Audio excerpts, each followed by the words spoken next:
Hello, Governor. This is Rikai Steve New from the Ville. Thank you. Welcome for coming to this wonderful channel, which is Krimson Kommentary, or if you're coming through my partner's channel, which is Centel. We have a very interesting topic to talk about tonight. So, Centel will be here in a few minutes. I got Frank in the back, and we may have a few more people drop in on us. I don't know. There's that man. Mama, there go that man. Hey, yo, what up, man? What up, man? How's your Saturday going, brother? Man, slow motion. You know, feel like you got the weight of the world on you. You know, it's cool that at least nothing bad happened today. So, I'll take it. Yeah, I mean, it's a quote, Kanye. Slow motion is better than no motion. So yeah, that's right.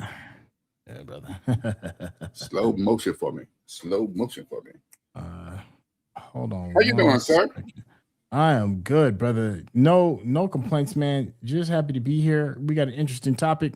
So I'm curious to pick your brain. I was looking at it and I was like, man, my vampire knowledge might be a little lacking after I got done looking at some of the selections. So it should be an interesting conversation. Yeah, because I am surprised because we'll get into this in just a minute.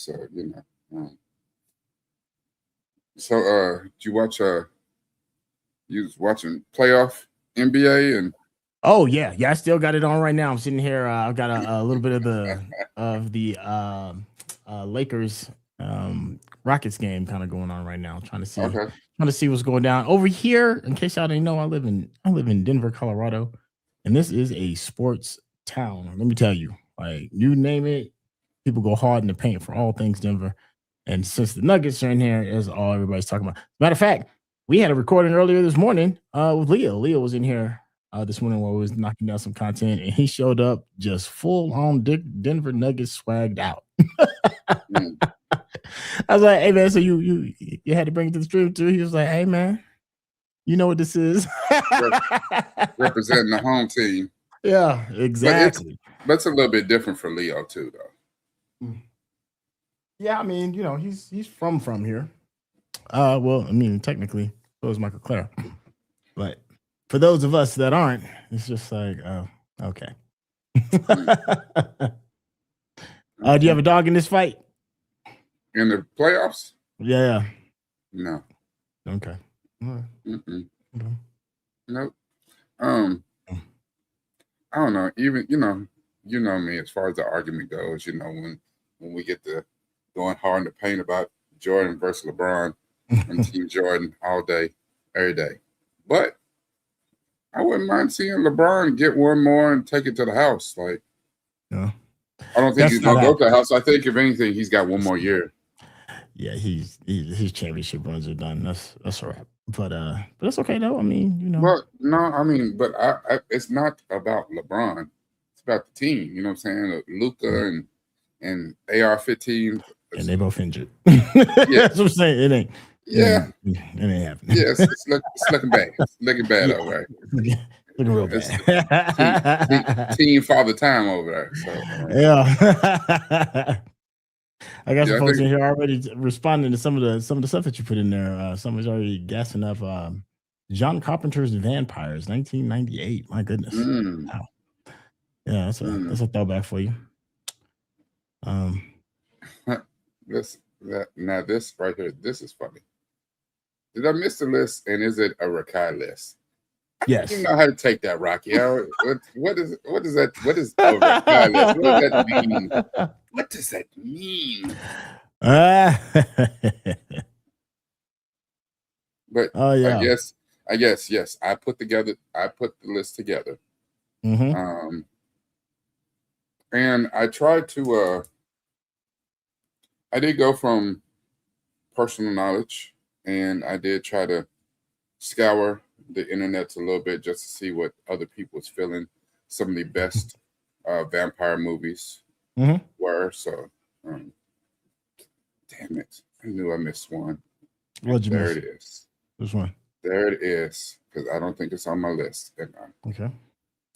Near Dark, best vampire film ever made by Oscar-winning Catherine Bigelow. Really, Near Dark. I'm today years old on Near Dark. Yeah, Near Dark is a gem. Near Dark is also one of those ones that I have not seen. Probably will not see it.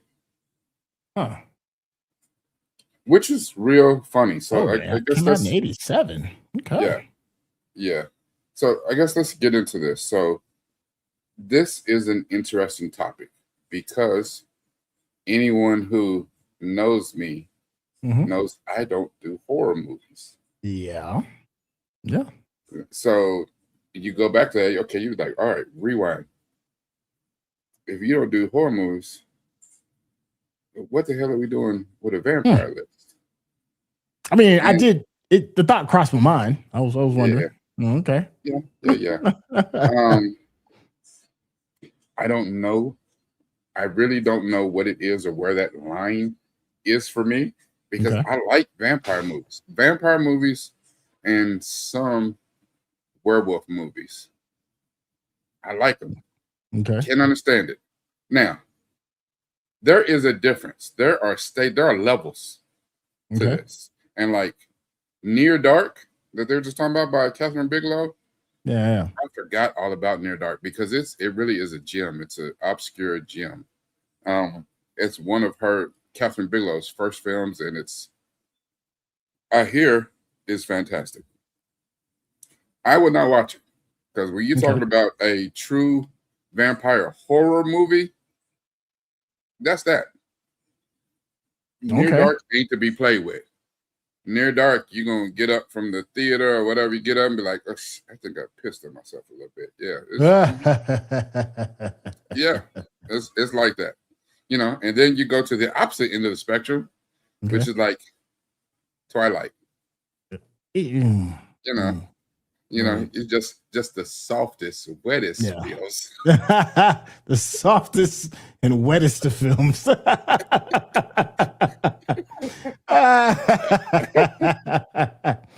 Oh, yeah, thank you for that. I appreciate that for those watching The Boys. Y'all know. Yeah, no. If you know, you know. So actually, a lot of these movies on this list I have seen. Not all of them. I've not seen all of them. I did vote for my 15. Okay. And Soulja Boy. Yeah. It's the softest, wettest of boys. Oh, that is still one of the funniest bars I've heard all week, man. Okay, but go ahead, brother. Yeah. It really is. That's funny. It's like, I was like, how did it sound so perfect and sound so old at the same time? It's like, that's what I used to say to people back in 1953. The thing about this list is, and I guess, you know what? Okay, Rocky Matters. Here we go. I can't believe we are 9 minutes in. Here it goes. Disclaimer. Yeah, you know how to come. It had to come. Yes, this is my list. I compiled the titles on this list. However, the results are not mine alone. I did vote. I always vote. And the thing about this is maybe the titles for these are misleading when I say 15 best vampire movies. Okay. But it's these are really more popularity contests, you know what I'm saying? Because it depends on what people have seen. Like there's 75 movies on this list. I haven't seen all 75. I don't know. I mean, unless you're really into vampires like that, you may not have seen all 75. But there are a lot of gems on here. And there may be some on here that you have not heard of, but maybe you're inspired to go see. So we'll go through all that in a little bit. But yeah, the results are surprising. They were surprising to me. I was like, okay. You know, some that make sense just from a popularity standpoint. Yeah. And some that was like, okay. You know, It is what it is. There were several movies on here that I wanted to make the list that did not make the list. Yeah. But that's just because I personally liked those movies. But you know, It is what it is. If I'm a betting man, regardless of how I personally feel about the Twilight series, I know other people love it. So it wouldn't surprise me if that kind of like runs the board with what is it? They made 5 movies. Mm-hmm. Yeah, it wouldn't surprise me if out of the top 15, all 5 are in them. I'll say that, even though I think those movies are clown shoes. Sorry, I know I've offended somebody. I know I've offended somebody, but they are. If you ask if it's a popularity contest and you're asking somebody name probably, and ask everybody, what's your favorite vampire film? I'm willing to bet Twilight pops up more times than not. Okay, that's what I would assume, because that fandom is crazy. It's just like if you was like, well, talk to me about wizards. More than likely Harry Potter's going to run the game. Harry Potter's going to come up. Yeah. One of those kind of things. I understand it. I don't know. I can't really. I don't know. These lists surprise me, man. They always do. Because the ones that I think are absolute no-brainers, people be like, I've never even watched it. Never heard of it. So never heard of it. Because like for me, probably one of my all-time favorites is at least top 3. I don't know if it's not gonna make it, but it would definitely be in my top 3. Would be like, Let the Right One In. But it's an obscure film. It's not a lot of people have seen it. I seriously doubt that movie's even gonna make the top 15. I don't even think it'd make the top 15. I don't even think it'll be mentioned. Because it's an old foreign obscure film. Okay. Well, as it happens, we had a 4-way tie for 15. Really? So we had 3 extra movies that probably wouldn't make the list, but for whatever reason, they tied at number 15. So I am going to mention them as well. Where's Transylvania 65000? That's not. Is that? I've never seen it. I've just heard of it. I just remember the song. Is that a vampire film? Yeah, I think Transylvania. Is it 65,000? 65? Yeah. I don't know, something like that. I remember it in the 80s as a little kid. They'd sing the song Transylvania 65,000. I'm like, what is that? Never but it was always on like TBS. It was like that one, and so there were a few vampire movies that were on all the time back in the day. TBS, TGN, all them little channels, late night movies. Transylvania 65,000. Yeah. Do you remember Dracula Dead and Loving It? Yes. With Leslie Nielsen. Leslie Nielsen. Yeah. He was, what I'm saying? Yeah, after like the Naked Gun and Police File series, like he was the king of that type of comedy. Yes, and Dracula Dead and Loving It was one of them. A movie that I personally love. It is campy as shit. But Lauren Hutton and a very young, it might have been his first movie.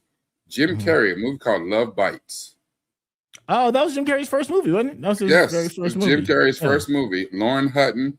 Cleavon Little from Blazing Saddles was Lauren Hutton's butler, her valet. Yes, and she was trying to get her some Jim Carrey. That shit was hilarious. Oh, you're thinking Once Bitten. Once Bitten, yes. That's what it is. Okay, there yes, it is. There's another one called Love Bites, but I think that one's more of a full comedic movie, kind of like a Dracula Dead and Loving It. Yeah. Another one that I don't think is going to make the list, and you talked about it, and I loved it. Loved it.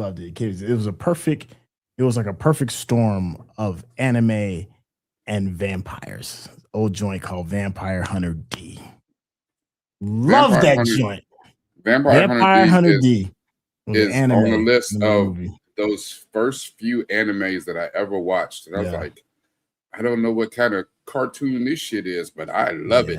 Yo, D was dope. He had that Vampire hand Hunter that was talking to him, and the dope sword, and it was something. That was something. Yeah, like the Vampire Hunter D, those came from a set of novels. Really? And graphic novels? They were graphic novels? Yeah. Written in 83, by a Japanese author. Yeah, it was a set of novels, and I don't know if there's any correlation, but Vampire Hunter D, to me, when I saw Alucard from Castlevania, I was like, Castlevania was so good. That's Vampire Hunter D. Like, yeah, Alucard was damn near like the same type person. Yeah, you know, D was more mysterious. Yeah, and D was a vampire. Yeah. So. We got a question. Does the list consist of primarily featured theatrical films, or are TV movies included, aka Night Stalker, Salem's Lot? They're mostly theatrical films. There might be a few TV movies on here. Salem's Lot, the original Salem's Lot, like 75. That is on the list. And you know, it's before my time, so I don't know if it was a theatrical movie. I just know that's in that list of ones that I will never watch. Okay. I remember I sat down, somebody's like, "Oh, watch Salem's Lot." And I was like, "Okay, it's a vampire movie. Okay, I like these." Yeah. I think I watched a few minutes. I was like, "Yeah, I'm out. Hell no." So what is it about vampires that make it a double-edged sword for you? You're interested in them, but you also, you know, kind of tiptoe around them. What is it about it? What is the love, and then what is the hate? I don't know. I think it's when you go straight horror, like full horror brutality, even like some demonic type shit, kind of like Salem's Lot. Okay. No. I don't play with that. Nope, I'm out. You know, I'm not going to even talk about the softest and wettest of vampire movies, but there are other movies that have maybe a little bit of a comedy feel to it, maybe a little bit of an action feel to it. Like for instance, like when you had tricked me into watching Alien. When you had tricked, listen, that's the story, and I'm sticking with it. When I was coerced, when I was led astray, run amok into watching Alien. Okay. That's a sci-fi horror movie. Yes. It did have some jump scares, but I don't know, maybe it's because of the age of the film. It wasn't bad. I was able to handle it. I won't watch it again. See, it wasn't even that bad. It was bad enough that I won't watch it again. But it wasn't that bad. But that was a stark difference in the following one, which is Aliens, which had more of an action feel to it. Right. There were more xenomorphs, you know, bigger set pieces and a lot more shit going on in the second one. But that one was a lot easier to take because it did have the action element and it wasn't as just pure scary or whatever as like the first one was. So, you know, and there's a difference. There are levels to a lot of these movies that are on this list. So, okay, that's a great comment right there. Blade 2 is, you know, again, fire. I just saw Guillermo del Toro on a commercial during the playoffs. Them advertising something. So I was like, "Get it, Guillermo." I'm talking about. Yeah. Apparently, the new Salem's Lot is a little tamer. So I heard that. I think the new Salem's Lot. I don't know if it was a TV movie or this time it was a series. It was something. I just knew. I saw the title. No, thank you. I'm out. I don't know what this means. Could Nicolas Cage be considered a homunculus? Homunculus? What is it? What is a homunculus? I mean, now I gotta go to the Googles. Homunculus homunculus for whatever reason is Latin for little man. Said a very small human or a humanoid creature. Nick Cage isn't small, is he? Is he a tiny person? Like, no, is he like under? I thought Nick Cage was like 6'3". I mean, his aura that he gives off on film is that he's, you know, a relatively tall guy. I don't. Nick Cage is 6 foot. Okay, yeah, you know, tall enough. So I don't know what that means. So okay. Thanks, I guess, Ronald. Sure. I thought it was I thought it was a smarter way to say vampire lover or something. I don't know. These homunculus compared to Wimby and Shaq. Shit, I don't know. I thought we was about to have a Jeopardy moment. I was about to be like, see, Ronald, you're using big words and I don't understand them, so I'm gonna take it as disrespect. All y'all get clapped up. All y'all getting it. Is this your homeboy? Yeah. Oh man, no. Yeah, we run smart tech. Yeah. Man. Okay. That was funny. That was funny. All right, before we get started, let's bring Frank to the stage. Yeah. Hello, Frank. Frank. Now, Frank, are you I don't know, I guess a fan of the genre? Have you seen a lot of vampire movies? I don't know if I could say a lot when I haven't seen the majority of that list. But I have seen enough to say that I enjoy vampires as a concept. They're entertaining to experience on screen. Interesting thing about vampires, for whatever reason, there are stories and legends in damn near every culture in the world that explains these type of creatures. And no one, even from cultures that you think haven't had contact with other cultures, there are some sort of stories about these supernatural beings. And the stories, I guess, vary on what their powers are and what their weaknesses are. But there's stories about them in every culture in the world. And it's like them and dragons, and werewolves, or like there's like a humanoid beastly creature, vampires, them dragon werewolves, and maybe dragons. I don't know, and like the Sasquatch, the Sasquatchy kind of things. There's also the body of water monster, like a lake monster. Oh, lake monsters. That pops up a lot. Like even my city has one. Oh, Ness. Oh, Nessie. All right, so let's get to this. First of all, let's show the list of the movies that were on the list. Okay. All right, let's see your list. I heard what you did there, Frank. All right. 15 best vampire films. Now, on the original poll that was everyone to vote on, the poll said that, and this was new to me, Dracula has been portrayed the most, is the most portrayed literary figure in history. It's the most iconic. Yeah. Really? Yes. In movies, TV, and whatever other media, you name it, Dracula is the most portrayed figure in all of human history. I would say Dracula.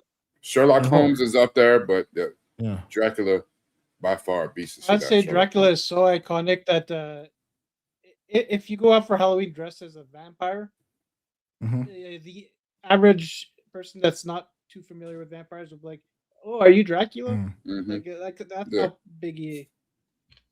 Wow.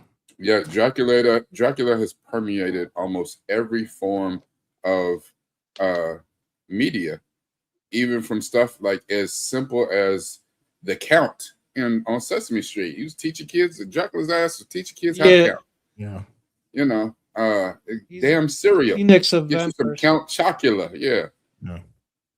So now he's based, the lore is based off of Vlad the Impaler, right? Vlad the Impaler, yes. Okay. Yes. One of them stands. Romanian. Romania. He's one of them stands. Romania, something. Romania, yes. Transylvania. Yeah. So, all right. So, one of the most famous books depicting Dracula of all, I started with Bram Stoker's Dracula. I just figured you're going to talk about Dracula, start at the top. That right there. Now, it was that book that launched it into superstardom? Bram Stoker's version of Dracula? it was that book that gave everyone who was not familiar with Dracula or Tales of Vampires a widespread, because that book went wide and people was like, what the shit? What is this? And people, you know, your boyfriend, your girlfriend started nibbling on your neck. Like, hold, wait a minute. Hold on. Right. Shit. Here, eat this garlic. So if that's the case, because vampire tales are like, you know, literally thousands of years old. And Bram Stoker, I just looked it up, was born in the 1900s. So it was probably him that turned Dracula into superstardom more so than the 1,000-year-old tales of just vampiredom in general, right? Okay. Yes. Right. Yeah. He made it. It's like the Little Mermaid. This Little Mermaid making. Okay. Like certain things aren't popular until the movie gets made or book.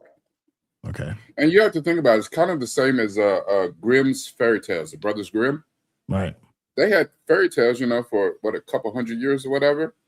And usually, if you knew Grimm's fairy tales, them shits was not happy tales. No, they were not. Was graphic and It lives up to the name. But then you get companies like Disney and those retelling some of those tales, and it's, you know, it's cookie cutter fare. You know, the Little Mermaid. You know what I'm saying? You get a tale of sirens and mermaids, and most of the tales before the Little Mermaid film, sailors would tell, kind of like how it was in Pirates of the Caribbean. You do not want to see a mermaid. You think you do? No, the hell you don't. Yeah, they are vicious. So, you know. Okay. It's like, no, just let a shark get me. No, I don't want So okay, on this we have Bram Stoker's Dracula. Okay. Dracula Untold. Okay. Sinners. Which is funny because the argument about Sinners is the Sinners is not a vampire movie. It's a movie that has vampires in it, but that is not the crux of the tale. It can be argued either way. I don't know. I see it as a vampire movie. I also see it as a cultural movie. You know, it's both. Yeah. But it is really a tale of two movies. The first half and the second half are two completely different movies. Yeah. But it does have vampires in it, and that's a big part of the story. So it is what it is. Interview with the Vampire. And again, we were talking about the movie, not the TV show. Right. Queen of the Damned. last film done by Aaliyah before she passed. 30 Days of Night. Only Lovers Are Left. Only Lovers Are Left, huh? Yeah, it's another one of those obscure references. Like, oh shit. Okay. From Dusk Till Dawn. Loved it. I loved it too. It's one of those movies. That was not a vampire movie till the last act. Yeah. It's not, and which is the argument that people have about the similarities to Sinners. Even though to me those movies are not similar for real, but okay. I don't know. I lost all interest after Salma Hayek. That after she was done. I was like, what was the movie about? Yeah, I don't give a shit. You ever been so jealous of a snake in your life? Man. All right, The Lost Boys. Yeah, Triple OG. That was probably one of my first coming of age. I'm old enough to maybe watch a rated R movie. Vampire films was Lost Boys. Yeah. The I Am Legend. I liked I Am Legend. A lot of people boo-boo on it, but I liked it. They do. I like I Am Legend too. And then I Am Legend is one of those movies that my small amount of research on the internet said that it was a vampire movie, even though it could be argued that the creatures in it are zombies, some kind of zombies as well. Yeah, but it's a weird hybrid. They said kind of the way that they moved the new area of zombies. I mean, not the new area of vampires or whatever. So I don't know. Okay, it was a weird hybrid. It works enough for me. I call them zombies. I mean, vampires. Yeah, I mean, yeah. So Twilight, softest, wettest. Blade. Hey. The little vampire. I remember that. Yeah. Yeah. And again, that's one of those things like indoctrinated little kids is watching the little vampire. Like, that's cute. Mommy, can I be friends with a vampire? Hell no. Hell no. Twilight, New Moon, the second one. Blade 2. Hey. Say Magnifique. All right. Hey, yes. Daybreakers. Twilight Eclipse. Blade Trinity. Vampires. Just and this straight is, up, they just like, let's just call it vampires. We're not gonna try to be but it's actually nothing. And actually, that's probably my fault. I should have put the rest because this is what's his name? You're talking about the James Wood one, right? The James Wood. This is John Carpenter's Vampires. Yeah, yeah. So with James Woods, that was a hell of a film. That shit was crazy. Innocent Blood. Didn't know about that one. Yeah, Innocent Blood was late 80s, early 90s. I remember seeing that. Interesting movie. Blackula. Yeah, old school. Yeah. That's an OG. 70 something. Yeah. It's like I classically trained actor too. Yeah, I thought he was just a regular pimp. No, he's a vampire. Where's my bitches? Exactly. Hey, bitch, where my B positive at?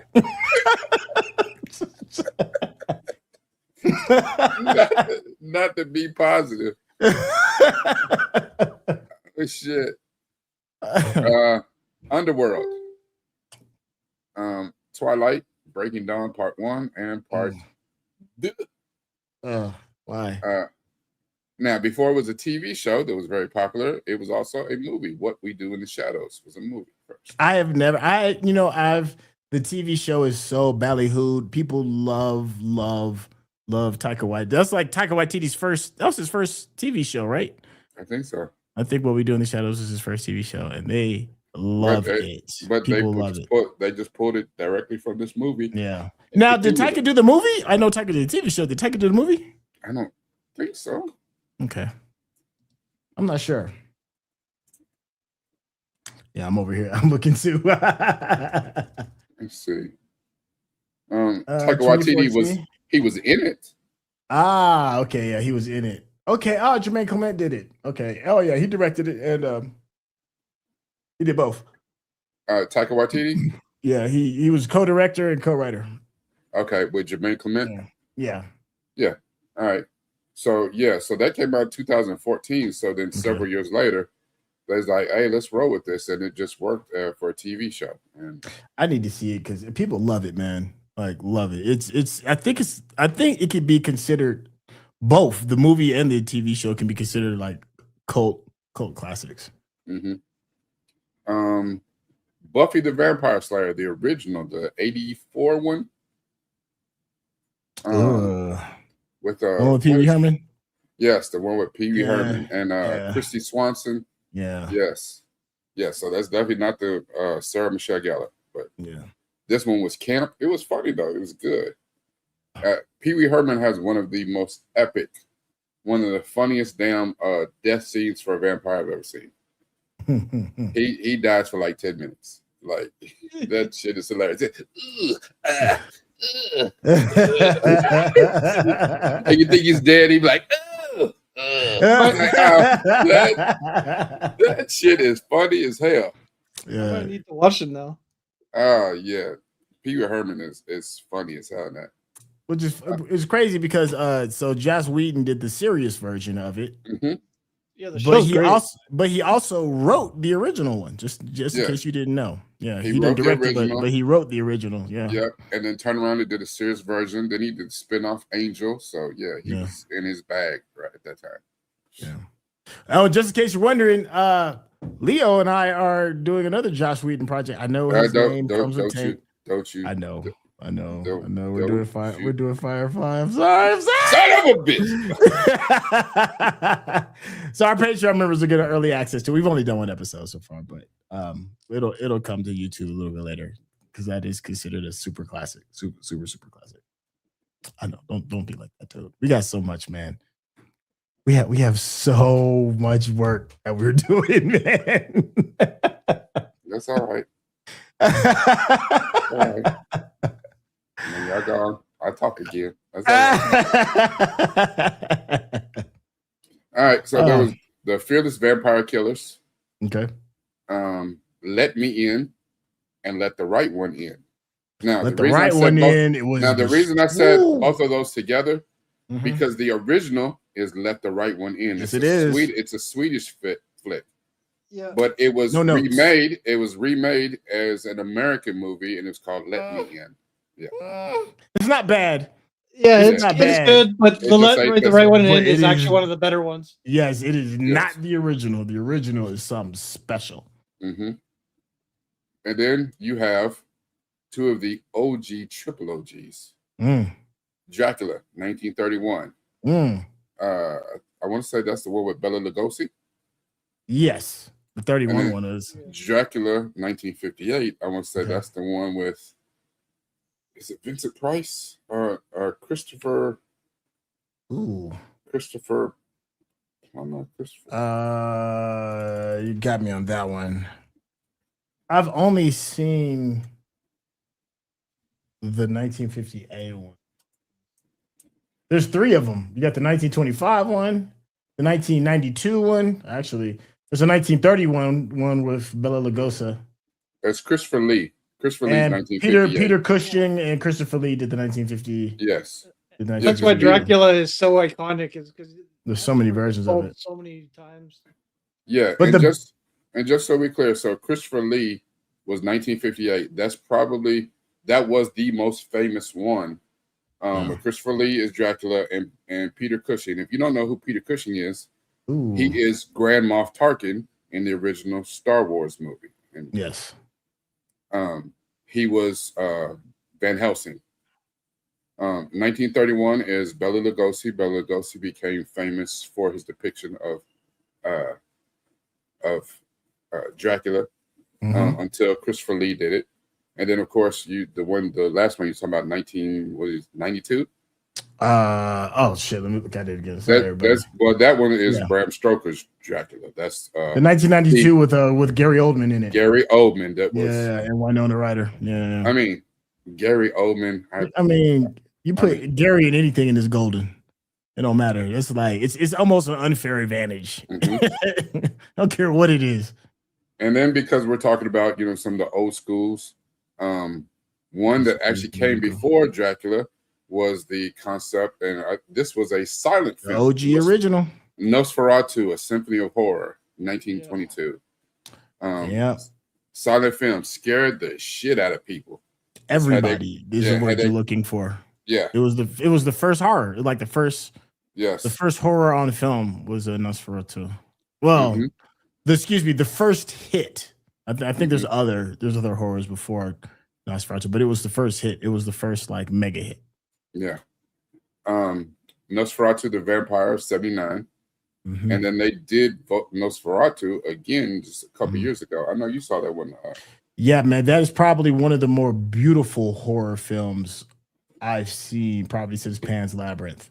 And I don't know if Pan's Labyrinth counts as a horror. Maybe it does. But it's probably one of the more beautiful horror films I've ever seen. The 2024 one was nominated for some awards, right?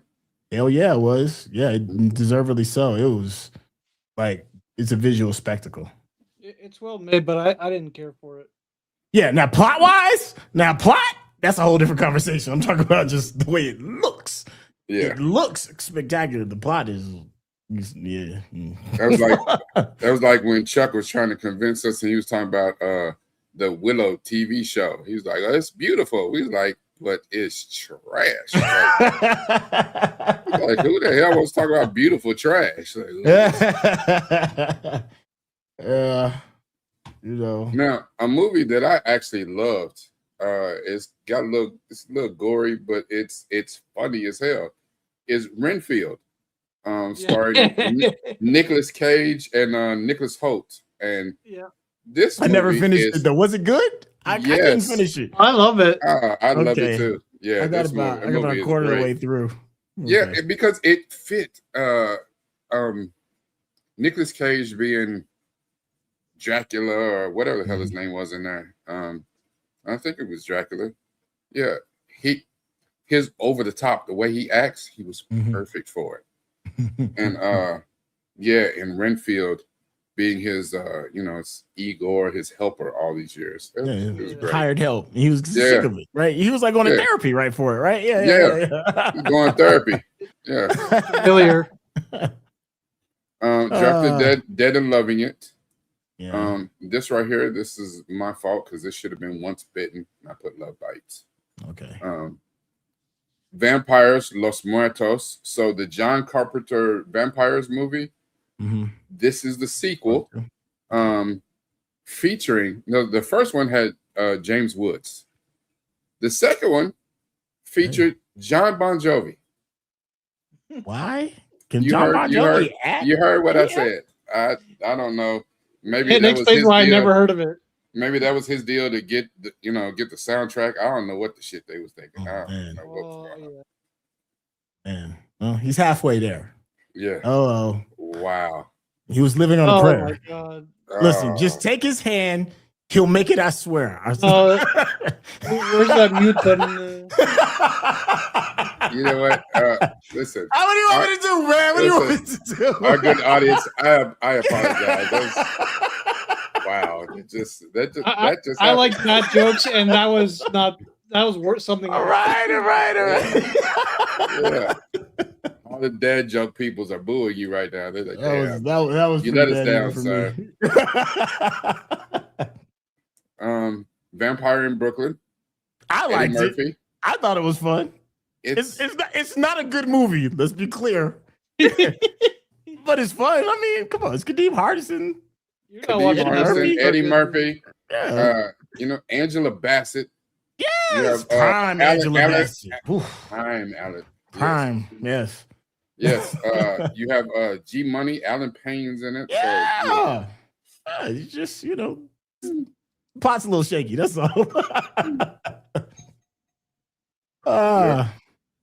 So there's this movie, The Addiction. This movie right here, Vampire Academy. Vampire Academy, I watched with my daughter, and that sounds like a TV show. I watched that too, I think. No, it actually did become a TV show like 2 years ago. It was a TV show.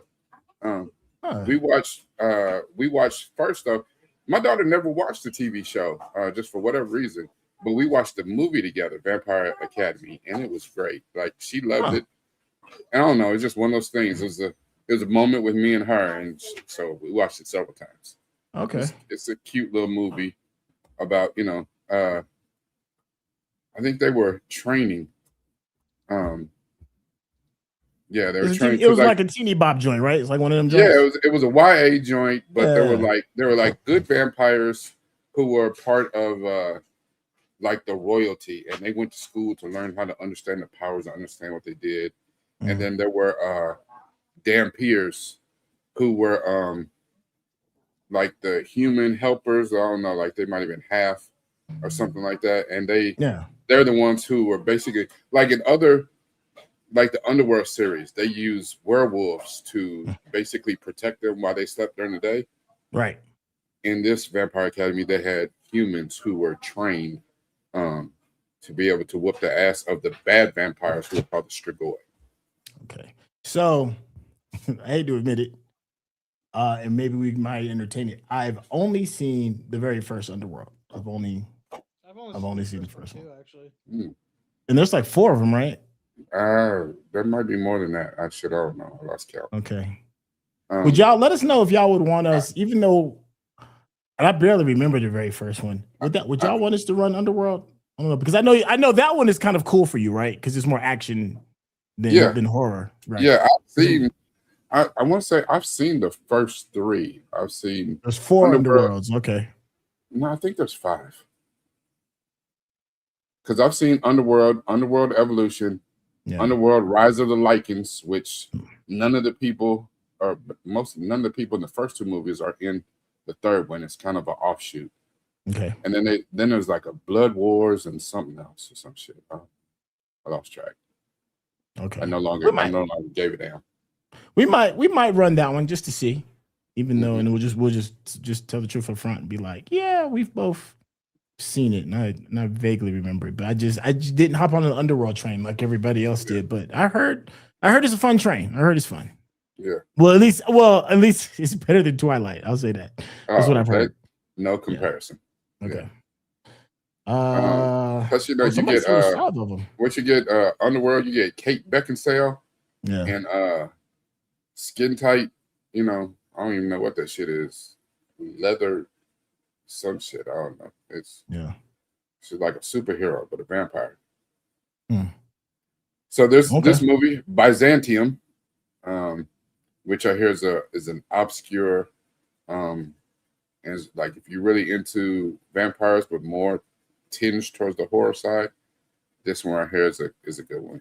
That's a terrible name. It sounds like a drug you'd hear on late night television that it does causes rickets and hives and bleeding out the anus. It sounds like one of them drugs with the symptoms. I mean, the side effects are way, way worse than the thing you're trying to cure. Wow. Yeah. Okay. Now I got to see what it looks like on IMDb. Wow. He said bleeding out the anus, which we talk about vampire movies. That's some freaky vampires are like, I'm into it. So 2012. Okay. Never, ever would have thought that would have been the name of something. Watch it be amazing too. I can't remember. I heard it was really good, but I heard it suffered because there was something else that came out that year that eclipsed it or whatever, and it kind of fell to the back burner or whatever. Right. So they got okay scores. So this movie, Vampire, Fright Night, the original and the remake. I've never seen either. The original, I remember that the featured Chris Sarandon, who was also what was that dude's name? I just remember Chris Sarandon from A Bride's Tale. Okay. He was the one that was trying to marry the girl, and Prince or whatever, he's trying to marry the girl in A Bride's the Princess Bride in The Princess Bride. I just remember the box at the VHS place was terrifying, and I didn't even like walking by it as a kid. Yeah. I was like, nah, that ain't it. It's just like that picture of the house and like that vampire spirit type. That box is doing too much. Straight past that shit. So like I can't do that. Now the remake features the vampire, the bad guy in this one is Colin Farrell. Colin Farrell sighting, huh? Yeah, I hear this one's awful.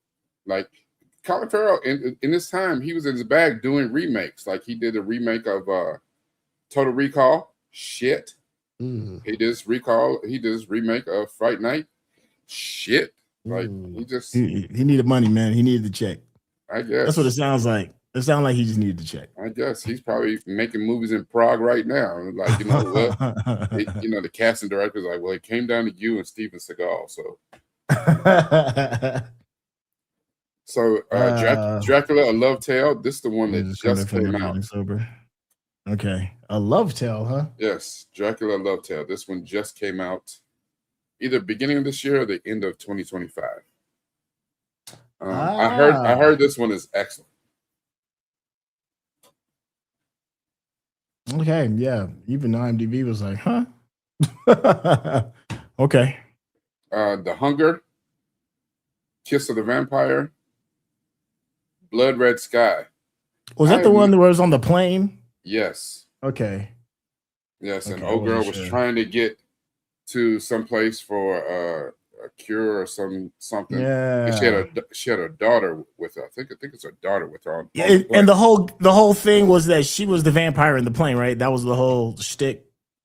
Well, no, something provoked her. Something happened. There's some, I don't know if it's bad guys on the plane that was trying to hijack the plane, and she had to do something because she had a destination. She had to get somewhere before the sun came up, before she tried to get a cure or whatever in the hell. And so she had to kind of take control of the situation. But if she let that other side of her out, there was no telling if she'd be able to put it back up. And it's a whole situation, because I think she, like the first bad guy, something, she mauls his ass and you think he's dead, but no, she didn't fuck around and turn him into a vampire. So it's a whole problem at 30,000 feet. Bofa. Yeah. So Blood Rain. Blood Rain actually came from a series of comics. Is that the? It's horrible. Okay. And there's like, Vin Diesel. Is that the Vin Diesel joint? No. No. I'm thinking something else. No. Blood Rain, she is a vampire, a dampier, but this shit is awful. Wasn't that like based off of a video game or something? I feel like. I think a video game came. Okay, maybe not. This shit is awful. If you sit down and watch that, I guarantee you that's 90 minutes you can't get back. So out of 39,000 votes on IMDb, Blood Rain comes in with a whopping 3.0 out of 10. That sounds like a bad movie night film. And the sequels are worse than that one. So okay. The Librarian, Curse of the Judas Chalice. Now there was a series of movies and then several TV shows on The Librarian. This first one featured the original Librarian movies featured Noah Weil, from The Pit. Okay. He was the librarian. And this particular one, The Curse of the Judas Chalice, involved a vampire.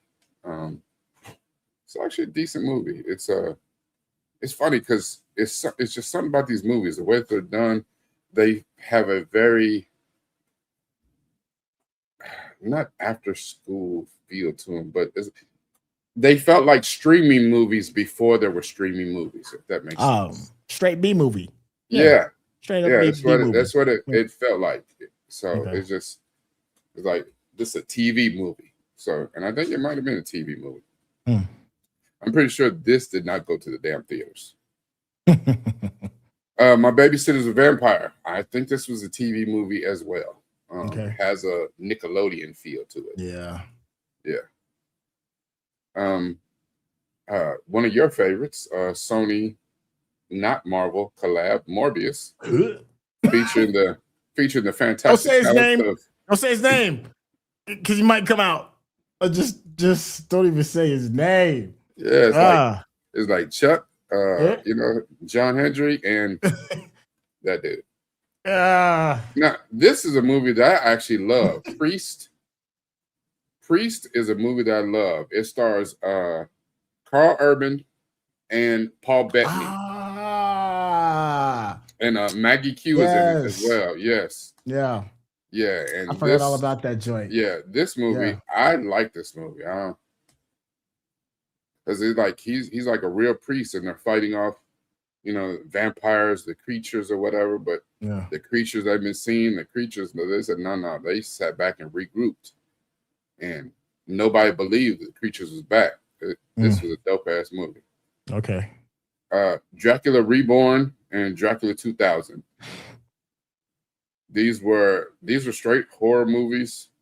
And I want to say right around this time, they were trying to just trying to gain some credibility with the Dracula name. They were straight horror vampire movies. I want to say one of these I think Dracula 2000 had like Omar Epps in it. Which one? Yeah. That one missed me. Yeah. 2000s. I don't know why I like this movie. I don't know why I like this movie. This movie's trash, but I like it. It is a beautiful looking movie. But you know what you're getting? It stars Mila Jovovich. You know what you're getting. This is not. She's only done 2 good movies in her life. The Fifth Element.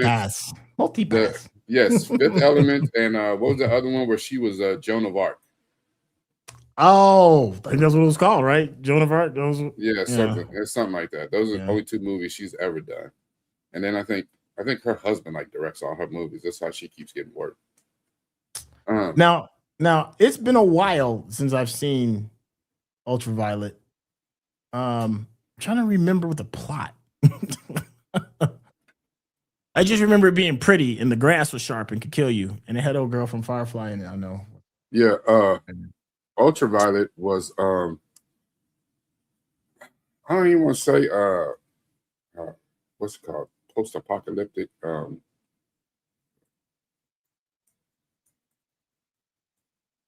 Okay, so 2006. Right. So we're still coming off of the high of the Matrix, and everything had that dark, tight leather look, leather pants, patent leather look, so and trench coats.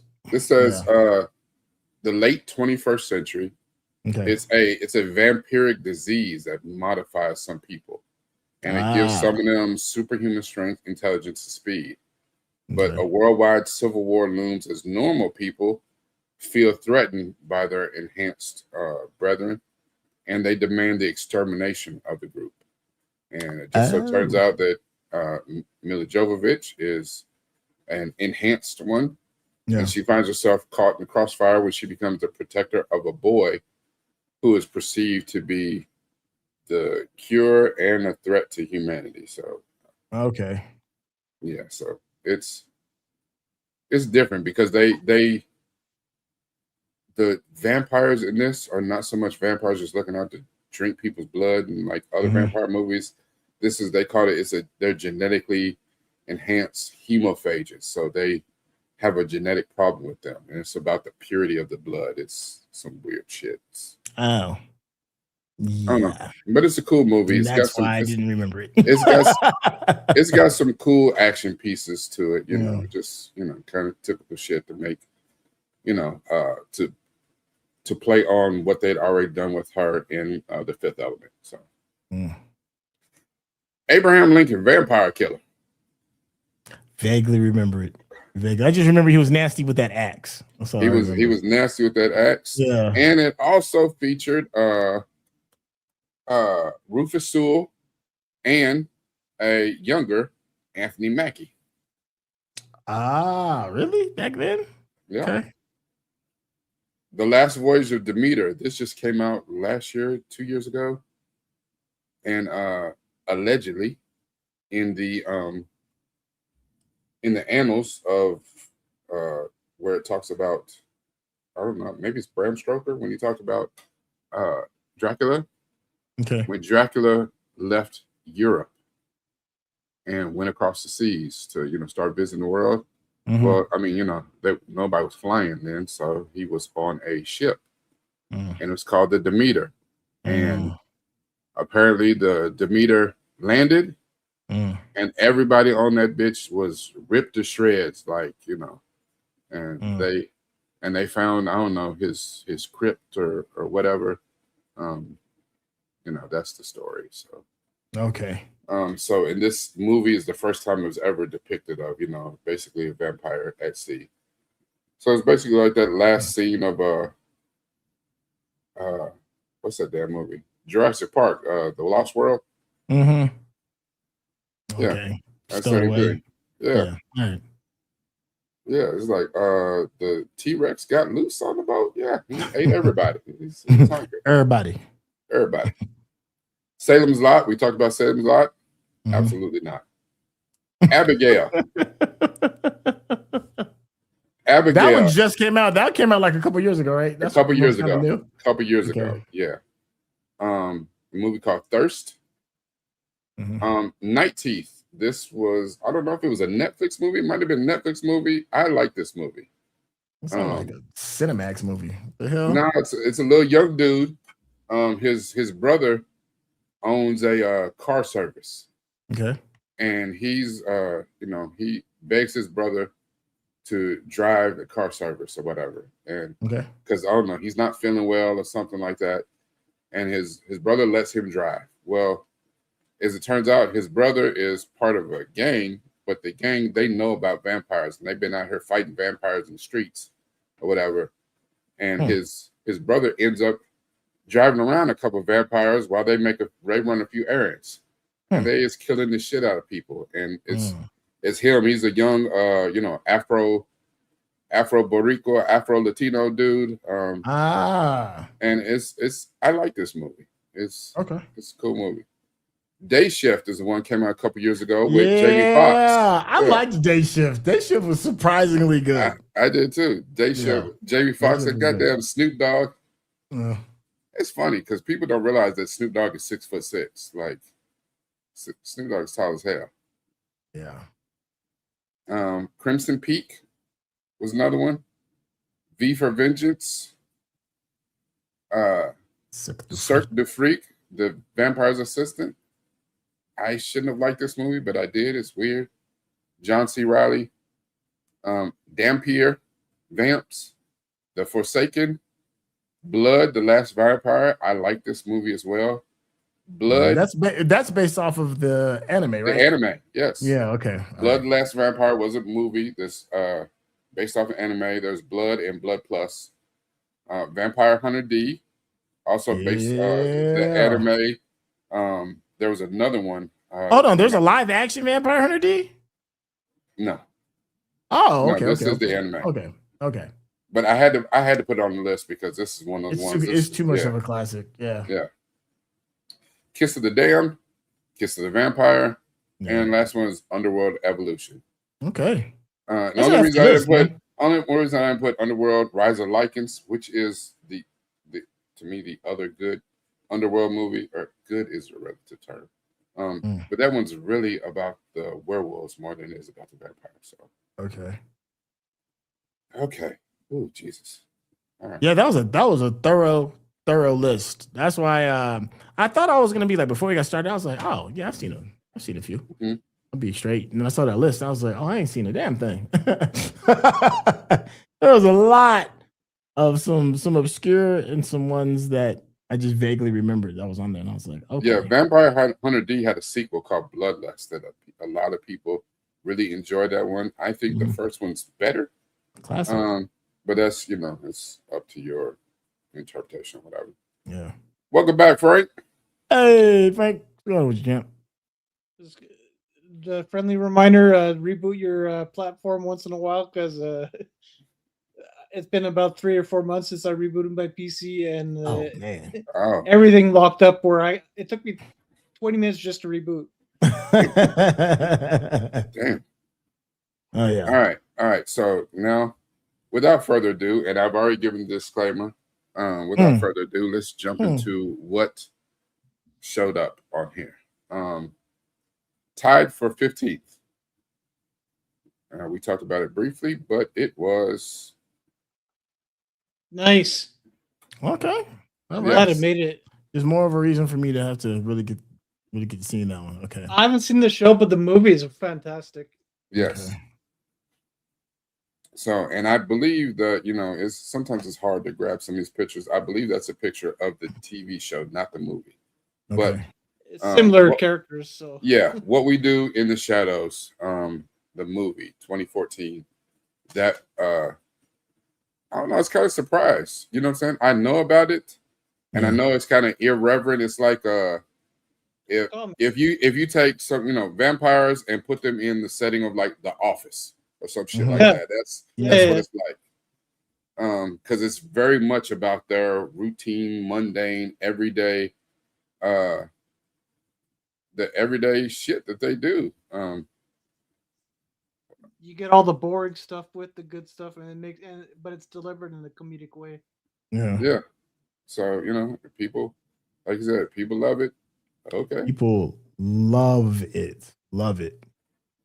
Yeah, I ain't mad at it. So yeah. All right. Also tied for 15th. This one actually makes me happy.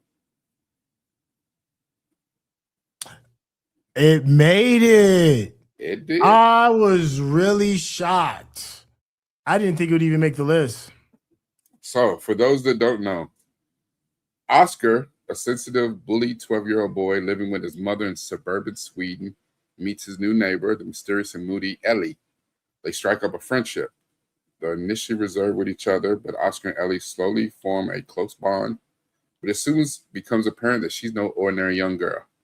She eventually shares her dark, macabre secret with him, revealing her connection to a string of bloody local murders. Let the right one in. And like we said, that one was also they took and made a remake of that one called Let Me In, the American remake that paled in comparison to that. It's good, but it is not even remotely close to the same level as that first one. Yeah. Well, you know, here's the thing. When you start to think about it, you know what I'm saying? You're talking about a couple kids, like 10, 12-year-old kids. They form this close relationship. He sees that something's off about her, but as kids, you're like, well, you know, that's just, you know, she's like that. She's weird. Okay, but I like her. She's my friend. She's my friend. And then she tells you, oh, yeah, by the way, all them people you keep seeing on the news, I didn't kill the shit out of all them. Yeah. Wait a minute. Yeah. Wait a goddamn minute. Oh, what you say, Mama? I got to go. Like, and the actress that plays the little girl, at least for the Swedish one, she's just amazing because she has this innocence about her that's just she'll melt your heart. Yeah. But then and come pull out your goddamn chest. And then pull it right out your chest. It was great, man. The two kids they absolutely carried the movie. Now, here's another thing that's also interesting because in vampire lore, you're not allowed to make vampire children. You know, a lot of times when you see vampire kids in movies, they've been turned by somebody, but in most proper movies, that is against vampire rules.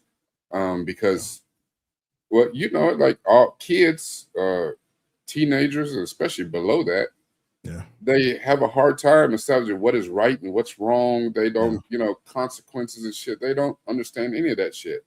And you turn a child, into a vampire. You give them super hunger, super speed, super strength, and bloodlust. Shit, they'll drink the world dry. That was a big plot point for Anne Rice's interview with a vampire. Yeah, which was a big plot point of the show. Of the movie. Yeah, because it's selfish as hell. You know what I'm saying? They now 100 years old, but they stuck in the body of a 12-year-old and shit. You know what I'm saying? You can't get no player nowhere but Epstein Island. You know, which maybe that would have been justice. That would have been some justice. Yeah, send one of them over there. Yeah. Yes, clear that whole shit out. Damn, that'd be funny. A lot of them actors and stuff said, I only went once. I didn't know my agent put me on there. I was like, well, bye, Leo, and all the rest of you bastards. That's your ass. Yeah. Half of Washington would have disappeared in the night. I'm so happy this made the list. I personally think it probably, if it wouldn't have been my number one, it probably would have been a number two.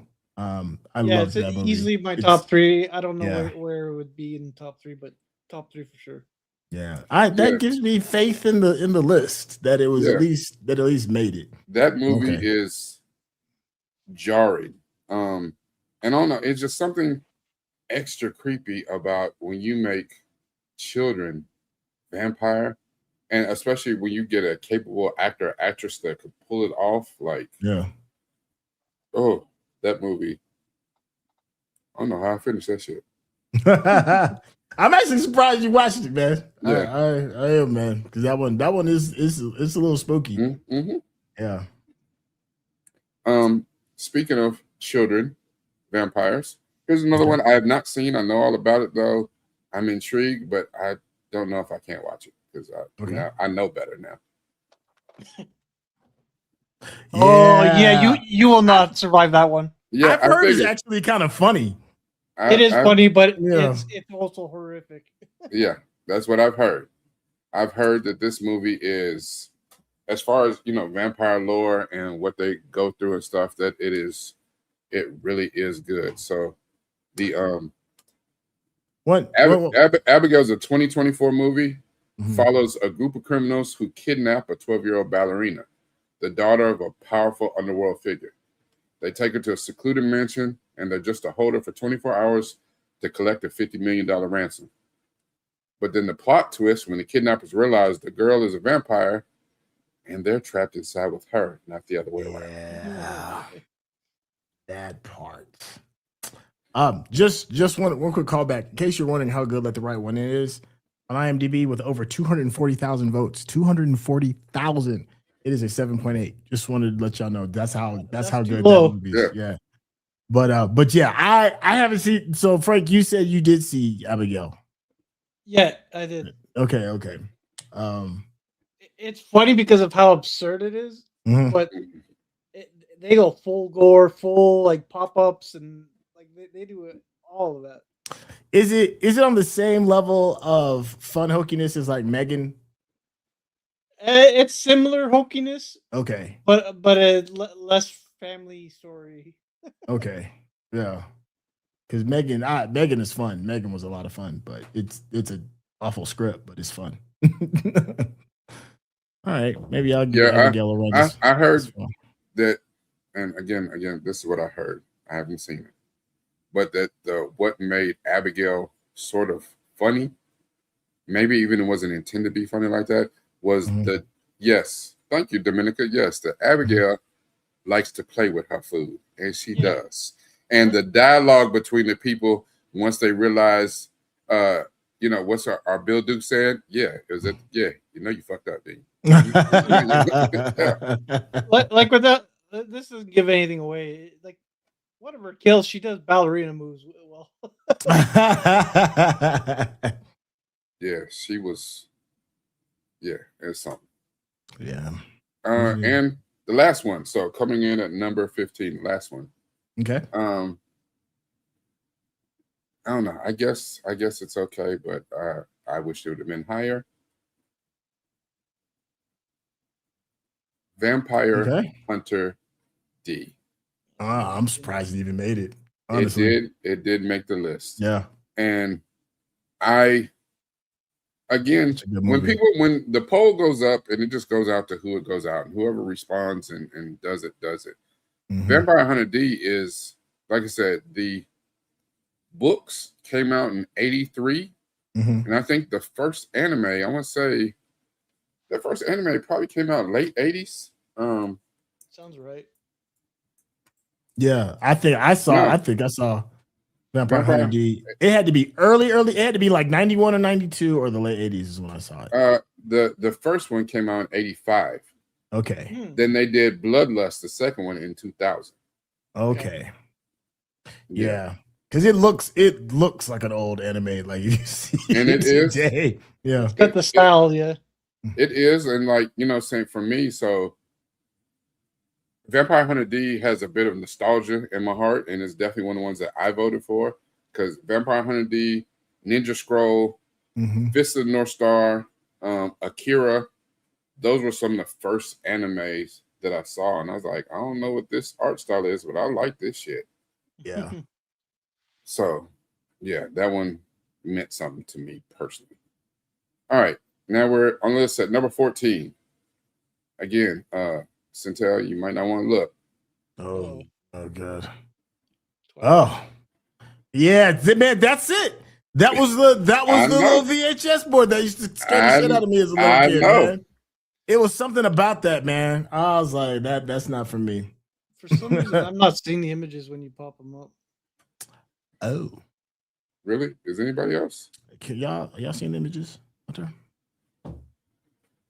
Yeah, that takes some zing out of my zip. Somebody said, "What is happening?" Maybe they don't see it. I don't know. There should be a big gigantic picture of a Fright Night poster. Okay, Teddy says they see it. Okay. Okay. That's strange. Okay. Yeah, so you're fresh off a reboot, so it could be a setting, yeah. Yeah, so Fright Night, again, you know what I'm saying? We just talked about Fright Night was 84, 85, then remade in 2011.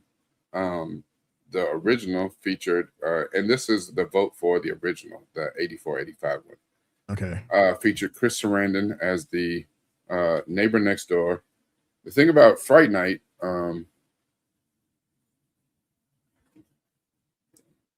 is it's a cult horror comedy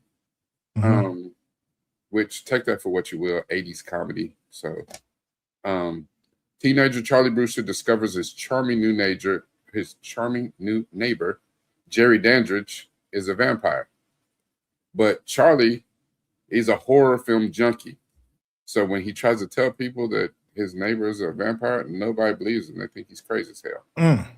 So he goes to a washed up TV horror host who says that he used to be a vampire killer named Peter Vincent to help him destroy the vampire next door and save his girlfriend, Amy, who's become the target of the vampire. I would have never thought that was what the plot would that would have been. That is the plot of the movie. Okay. Well, damn. Yes. I felt like Roddy McDowell. Roddy McDowell is the washed up TV horror host, Peter Vincent, who helps him kill the vampire. That's wild.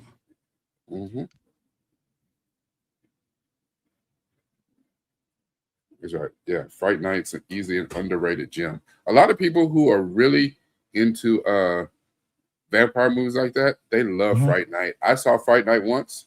Can't put that shit back on. No, sir. Nope. It just smells like the 80s. I don't know. It's just something about that. Jerry was knocking him down. What? Yeah, the next door neighbor. Like I said, it was Chris Sarandon. And like I said, yeah, he had that 80s look. He was charming and sophisticated. Yeah, and he had them all under his thrall. Yeah, he was. and then again, we're talking about 84, 85. Yeah. Here's the one thing about Fright Night that I really remember. Now, thinking about it, it's 40 years ago. Thinking about the hokiness of the special effects.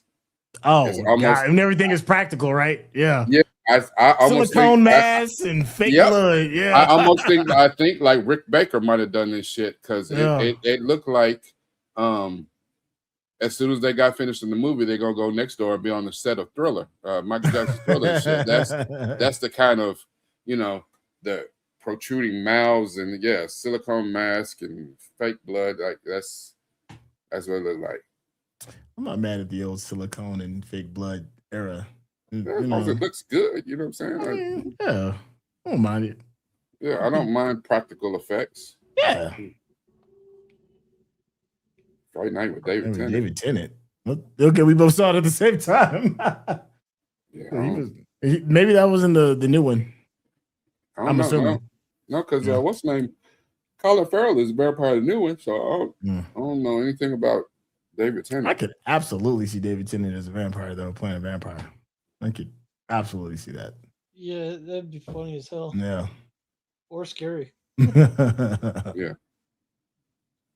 Okay, so that is that was number 14. It's not bad coming out the gates. Okay. Number 13. Please restrict your heaves. I knew at least 2 or 3 of them gonna be in the top 10. At least. No, this is a different type of heave. This is a different type of heave. Twilight. This is a different type of heave. Oh yeah, that one's just why, Aaliyah? Why? Yeah. The only thing good about this movie is her in that outfit. She's like, you know what I'm saying? She's like, eat your heart out, slave Leia. Like, yeah. Why? The good thing about that movie is the marketing team marketed the crap out of it. I mean, I'm sure Anne Rice was rolling in her grave, but she was alive when that came out. So now just like, what the now just so that we're clear, yes, this Anne Rice is like, what is this sheet? I can't get tricky to the sheet. However, a lot of the plot of Queen of the Damned was borrowed from Anne Rice's novel, The Vampire Lestat, which is the next season of Interview with the Vampire, the TV show. Yes. Where so Stuart Townsend in this picture, that's Stuart Townsend back there, who is the Vampire Lestat. He's standing behind Aaliyah, who is the I guess the first vampire, Akasha from ancient Egypt. Yes, she's Akasha. Yes. And she becomes enthralled with Lestat. And this is the one where he decides, screw it, I'm gonna tell everybody I'm a vampire. And he becomes a goddamn rock star. He has a band and becomes a rock star. And the vampires are not happy with him and they're trying to kill him. But Akasha is on some different shit. Like being the first, she different. Yeah, it's not a good movie. It is. But I'll tell you what is good. I'll tell you what is good. If you're not watching AMC's rendition of Interview with a Vampire, the TV show, you're tripping. You're tripping. It's incredible. Yeah. Absolutely incredible. It should be winning. It should be winning Emmys. It's so good. And there's 2 seasons. 2 seasons. And Lestat story is coming this season. I think it comes out this summer. I think they're still sorting through it. It's incredible. If you like vampire tales, it's hard to beat that. Probably the best. It's the best vampire series I've ever seen.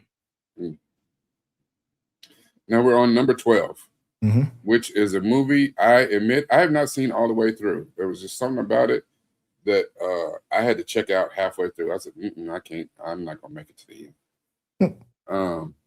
But people that love vampire movies, they love this shit.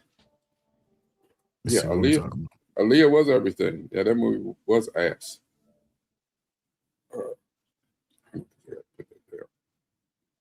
And this movie. The comic was off the chain. Yes. The movie, I enjoyed the movie. I did enjoy the movie. Yes. Yeah. 30 Days of Night. And it was like when the comic came out, I was today years old, you know what I'm saying, when I found out about Barrow, Alaska, some of the other places in the very far northern hemisphere. Yeah, it's the highest point of Alaska, the highest city, highest American city. Yes, in the world. Just so y'all are aware, Barrow, Alaska is a real place, and it's a small town at the very northern tip of Alaska, and they experience a solid month of darkness every year. They know exactly what's going to happen. The sun goes down, and it is down for an entire month. They have to wait at least 30 days for the sun to come back up. This is a real thing. It happens. There's other towns in, I don't know, Denmark and other places like that where I think they have similar ones. I know this is the one they talk about all the time because it's in America. But there's other ones too where they have 30 days of sunlight. Like Barrow gets the sunlight too. It gets both. So it's 30 days of nothing but sunlight. You'd be like, it's 2:00 in the morning. It looks like noon. Yeah. So same thing. And in this movie, so most of the residents usually head south for the winter. When they know 30 days of night's coming, they usually head south. But some of the townspeople remain behind. However, the ones that decide to stay behind this time, they regret the decision when one year hungry vampires descend on Barrow to feed. The sheriff, Eben, who is played by Josh Hartnett, and his wife, Melissa George, and a dwindling band of survivors must try to last until dawn breaks over Barrow's month-long twilight. It's got a great ending, too. It's got such a good ending. Yeah. Yes. Yeah. I've seen the ending. I've seen the beginning. I am super hazy about the middle part. Carnage. Yeah. That's a movie. I was like, oh, shit. Yeah. Oh, shit. Yeah. So. I remember when I was a kid, I knew what Barrow was early because when I was a kid, I grew up in a military town, and there was always a running joke that, if you slept with an officer's daughter or their wife, they send you to Point Barrow, manning a radar station in Point Barrow, Alaska. Yeah. And it wasn't until I was like damn near like in college when I actually like looked at a map and I was like, oh, that really does exist. And there is like radar stations out there it's like one small little military little thing. And apparently, if you've ever messed up for either what was the term? Either you got in a fight or you was effing the wrong person. You got stationed in Barrow. It was like the ultimate worst place to be assigned. Yeah, it's a real place. Yeah, so like I said, this is high on a lot of people's vampire lists. It is quite gory. The vampires on here are vicious, and they have a different look. The look of the vampires, I don't know if it's almost like because they didn't have the fear of, well, we only got a certain amount of time to operate because shit, the sun's gonna be coming up soon. Now they got 30 whole days. Like, the look of them looked particularly savage and shit. Like,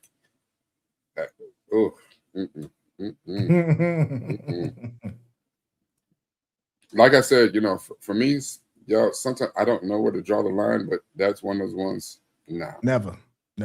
I have heard, though, if you're a fan of Aurora Borealis, it's one of the few places in the world where you can see it from horizon to horizon. Like, oftentimes when you see the northern lights, you only get like certain curtains, like you can only see like maybe like a quarter of the sky, and if you're in a really special place you can see like half of the sky. But in Barrow you can see the entire sky is on fire from Aurora Borealis. So if you ever wanted to see it, just head on up there. Vampires chew on you under a pretty under a pretty sky. They just nom, but look, it's so beautiful. There's blood dripped out of her mouth. It's romantical, right? It's so romantical. Yes. So let me get some more of that O positive. Yeah. That's a rare vintage. So yeah, that's that. I'm not mad at that. I like that film. I like that whole project. All right. I don't know why Queen of the Damned is there, but okay. 30 Days a Night. All right. And we are on number 11. Okay. And we haven't had a Twilight sighting yet. I am shocked. That's because it made the top 5. I'm shocked. You're going to be shocked by this one? Hey! There's so many films that are better than this, but I'm glad it made it. So many. There's so many better films.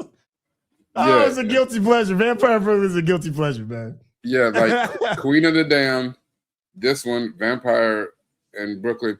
I don't know. It's almost like this is like Eddie Murphy. Eddie Murphy was on such a historic run. And it's almost like, I don't know if he told himself, his agents told him, you can't do no wrong. He's like, I think I'd like to play a vampire. And I have this weird ass English accent. I think I would like a Jerry curled mullet. It's just, jelly. Yeah. It's just, yes, because just it's something. Vampire in Brooklyn is something. Him and that weird ass English accent is Maximilian. But again, you did have a prime Angela Bassett. Yes.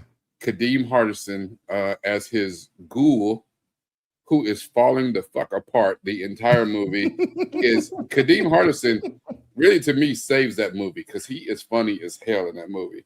Yeah. He is a ghoul that is tired of his lot in life. And he's like, this is some bullshit. Alan Payne, G Money, is all in love with Angela Bassett's character, and I didn't really give a shit about his character at all. I mean, he was on the slump. And then Eddie Murphy did some.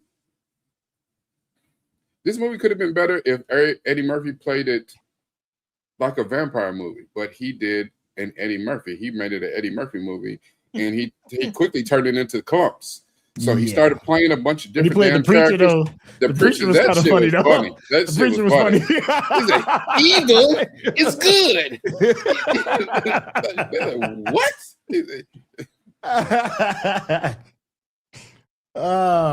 Didn't he do like Metro like right afterwards? It was like another flop.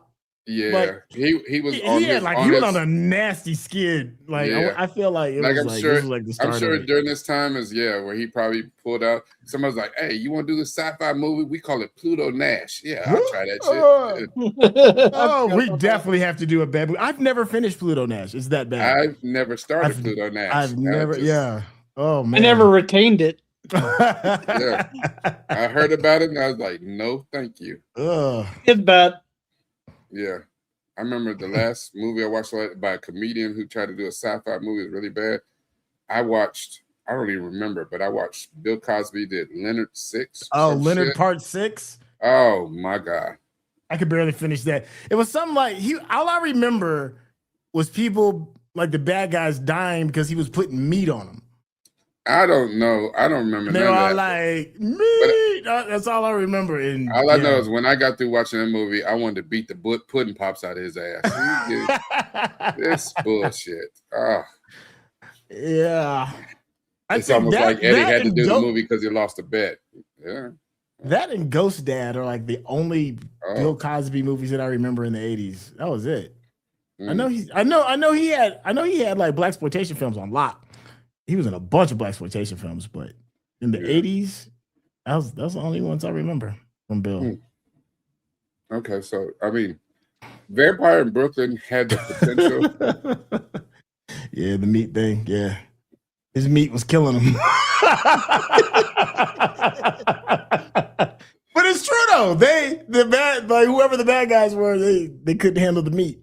That is so funny. Like, you have to roofie none of them. Like, oh my God. Pause. Bill Cosby wasn't in Meteor Man. You're thinking of that's Robert Townsend. Robert Townsend, yeah. No, yeah. Bill Cosby was in Meteor Man. Was he? Yeah, he was the old homeless dude who had the meteor rock in the little coffee can in the Folgers can. Has it been that long since I've seen it? Wow. Yes, okay. He had the rock in the can. Yeah. And he had his dog with him. He lived in the basement of the building or something. Nobody paid no attention to him. Yeah, because he got his checks back from Leonard Part 6 and couldn't afford a place to live anymore. Yeah. An abomination. Bill Cosby, okay. Yeah, that Meteor Man had a hell of a cast in it, like for real. Yeah. Like, you remember Don Cheadle was a Golden Lord? Like, yes. Yeah, it had a hell of a cast. Wasn't Sinbad in it too? Sinbad, The Boys. The Boys, Boys. I remember The Boys. Yes. Yeah. Yeah, it had a hell of a cast. Some Golden Lords, everybody, Big Daddy Kane, Tiny Lister. Like, yeah, it had a hell of a cast. All right, so we're in the top 10. And no Twilight Silence. No top 5. No Twilight. Top 10. Number 10. Underworld Evolution, the second movie in the series. And this one was IMAX enhanced. Ooh. Oh. So this is the second one. Okay. Yes, this is the second one. And again, a highlight of this movie really is as much as you can say highlight these movies. Kate Beckinsale is she's the vampire. She's the vampire Celine. She looked good as hell in these movies. She on tight patent leather pants and was kicking ass with ice blue eyes. Yeah, she had the attitude to match. Yeah, the dark hair and the ice blue eyes are like, okay. I get it. I respect the formula. I respect the formula. I get it. They knew it was working. Celine and a renegade werewolf, Michael, they love one another. They fall in love, so take that for what you will. Okay. They find themselves basically outcasts of both their own clans. None of the vampires fool with Celine anymore. Because she didn't fell in league with this werewolf and she's trying to protect him. She was slumming it, huh? Slumming it with the wolf. And well, none of the werewolves, they don't fool with Michael. They try to kill him because he's not one of us. He's not like the rest of them. He's not like us. Like the other werewolves, they turned into damn near like full beast werewolves. He's like a human werewolf where, you know what I'm saying, at every moment his shirt is off and you can see his werewolf six-pack and shit. Like it's some different shit. It's like, oh, we gonna play up the sexy and this shit. This shit's gonna be sexy. This is straight kibbles and bits, baby. So they're trying to figure out how to heal the rift between their species, but they're hounded by Marcus. Literally hounded. Yeah. So this is like, well, not because really Marcus is a look vampire. Look who's coming home for dinner. Is that what this is? Kind of joints. But with vampires and werewolves. Literally. Marcus is the first vampire. He is the first vampire. His father was an immortal. Okay. And however, what a crazy shit, his children, he had 2 children, Marcus, and I forget his brother's name. His brother was bitten by a wolf, wolf with rabies or some shit, and Marcus was bitten by a bat, like they were in some cave or some shit. And one became the first vampire, the other one became the first werewolf. Except the brother became a werewolf who could not change back to his human form. He was pure werewolf. So don't explain too much, because I'm like 75% certain that we're gonna run this. We're gonna run the Underworld series. Well, that's all I was gonna say about it. They're hunted by Marcus, and they're trying to figure this shit out. So, like I said, this is the second one in that series. And it's decent. It is decent, and it's more of an action flick, but it's because they running around with swords and guns, right? Oh yeah. Okay. Yeah. Say less. Yeah. I'm not mad at the formula. You got scantily clad, patent leather ladies and with swords and guns and vampires and bats. Yeah. They play it up that all of the vampires are some pretty damn people. Like they look like they just walked a malnourished ass off of a runway or whatever. One of the reasons why I like the series too was this was the first time in the first movie, the first Underworld, was the first time I saw a British actor, and I was like, damn, I like that dude. And his name is Michael Sheen. Michael Sheen was in the Underworld series as the head werewolf Lucian. And yeah, he's damn cool in this movie. So we got a jungle fever with werewolves and vampires. Okay. Under Revolution is interracial relations in the supernatural. Okay. Yeah. Yeah, but you know what though? You know what? I'm not mad at it. I'm not mad at it because who you gonna piss off, right? I mean, is there I don't know, racist or what's the term for speciesists? For vampires or species that is absolutely in this movie. Yes, there are species races. Yes, you're betraying your vampire people. You know how those werewolves are. Yeah, they're always dirty. They're dirty, bitten. filthy. Yes, and then the werewolves are like, what are you doing with her? You know what I'm saying? She's a vampire. Yes. These damn vampires are bringing my property value down. Supernatural racism. Yeah. I think Underworld is the first time. I think it's the first time I've ever heard the werewolves called a lichen in the Underworld. Okay. Yeah. I've heard the term, but I honestly don't know. It sounds like Latin. Is that lichen means wolf? Is that what that is? No, it's lupus. Lupus means wolf, right? Canis lupus is a wolf. Y'all help me out. I'm trying not to Google it if I can. Some kind of damn dog. Lichen. Big dog, little dog, big dog. Little dog. A big dog. The disease has always been called that. It's and even from the writings, with the ancient.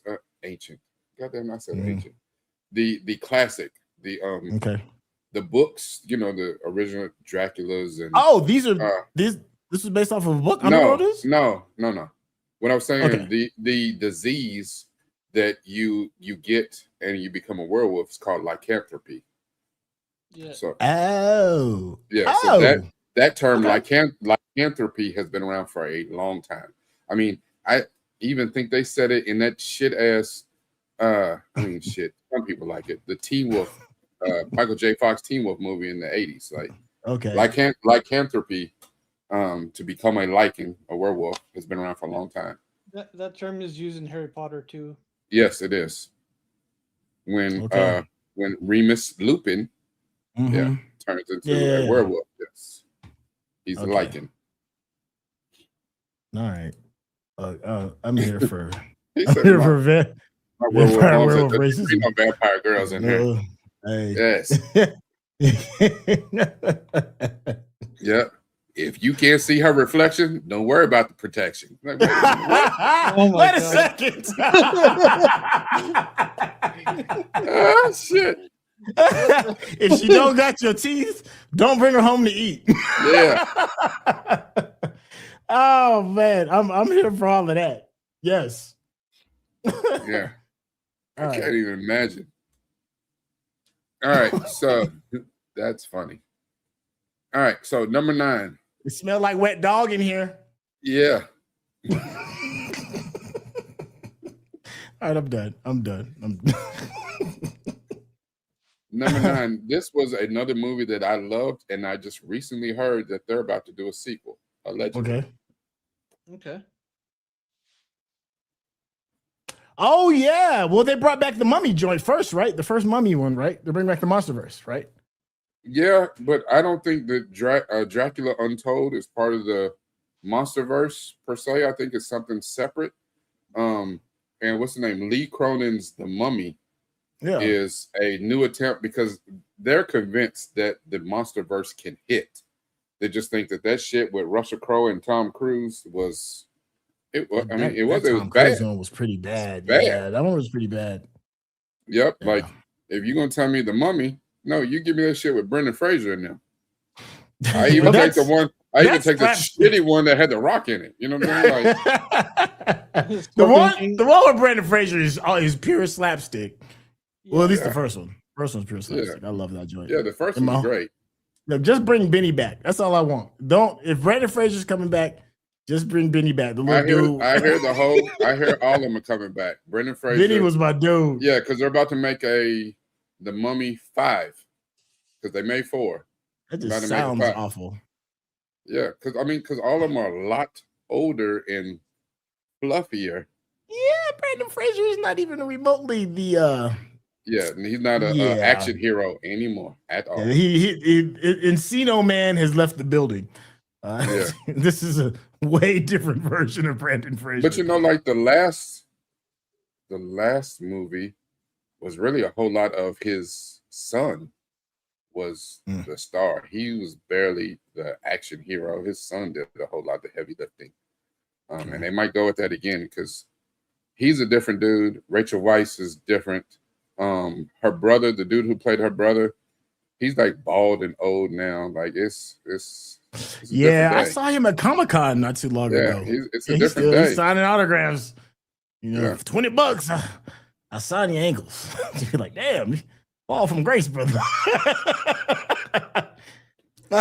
Here's a couple bucks, man. Just sign your ankles. Listen, I will sign the inside crack of your elbow. Just come on, baby. I got some cheeseburgers. I thought this was the most beautiful name in the world, A Knocks on the Moon. Oh my God. I thought you couldn't tell me. First you couldn't tell me nothing about her. Let's start with that. And then she had $1 million name. I was like, yeah. But you know what? But the thing is, a Knocks on the Moon, I was like, that's a cold piece of work right there. I was like, boy, that's a bad mamma jamma.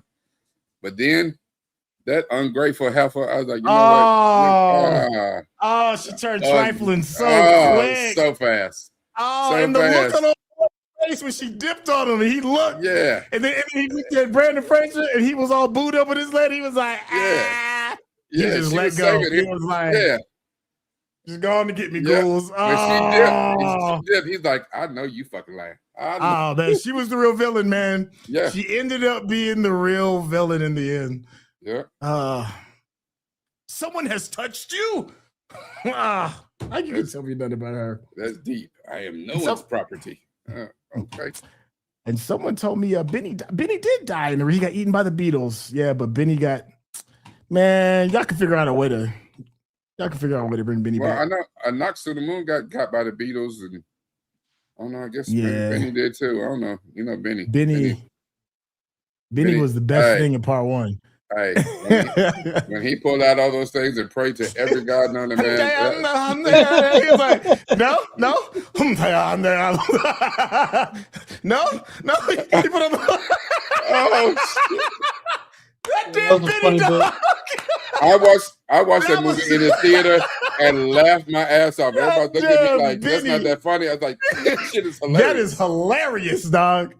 If you're offended about that, then there's no hope. There's no hope. That damn Benny was going to do whatever it took to survive.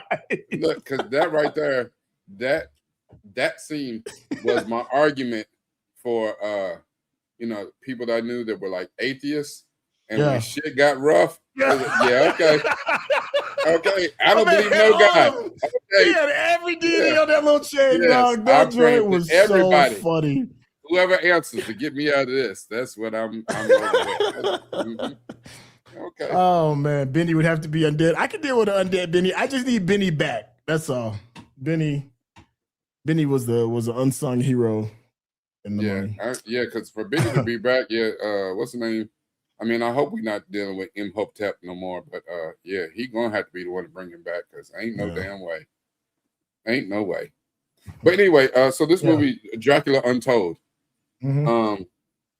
I love this particular telling because it focused more on the legend of Vlad the Impaler. And that's what I liked about this. Luke Evans, and what he gave up, what he did to protect his family, to protect his people from So it's a tragedy? It's one of those kind of joints? Yes. I've never seen it. Yeah, I've never seen this one. Wait. You've never seen Dracula Untold? Oh, this movie's cold as hell. Like, really? Okay. Yeah, should I put it on the list? Absolutely. Okay. So his what are they called? The Ottoman Empire. So basically the Turkish, they are invading. And they had set up some kind of deal where they had to give up, like gold and some of their men from their village and all this shit to appease the Turkish. He said, absolutely not. But they knew that they couldn't really afford to fight back because they didn't have the numbers and shit. And dude tried to be a smartass and took his son. And he said, you got me all the way effed up. And he went out, I don't know, prayed, looked for the power to defeat them, and found the power in the little cave. And from that point, it was on. It's dollars for donuts. Yeah, because okay. All right. But it's on the list. But what I find interesting about this movie too is not only the sacrifices that he made was how fast, and we've seen this in other things, superhero movies. We saw it in Batman. We've seen it in Spider-Man. The very people that you save will fucking turn on your ass on a dime. You be like, for real? I like literally just saved your life. Like, for real? Yeah, okay. So yeah, and in a different kind of way, yes. Like the Scorpion King, you know what I'm saying, prayed and got, a scorpion and became a Scorpion King or whatever. This is on some different shit, where he was already, Vlad, but he became Dracula in this movie. You see how he becomes Dracula and what he does, and that shit is dope as hell. I like this movie. I like it. Right. Make sure I put it on the thing. Okay.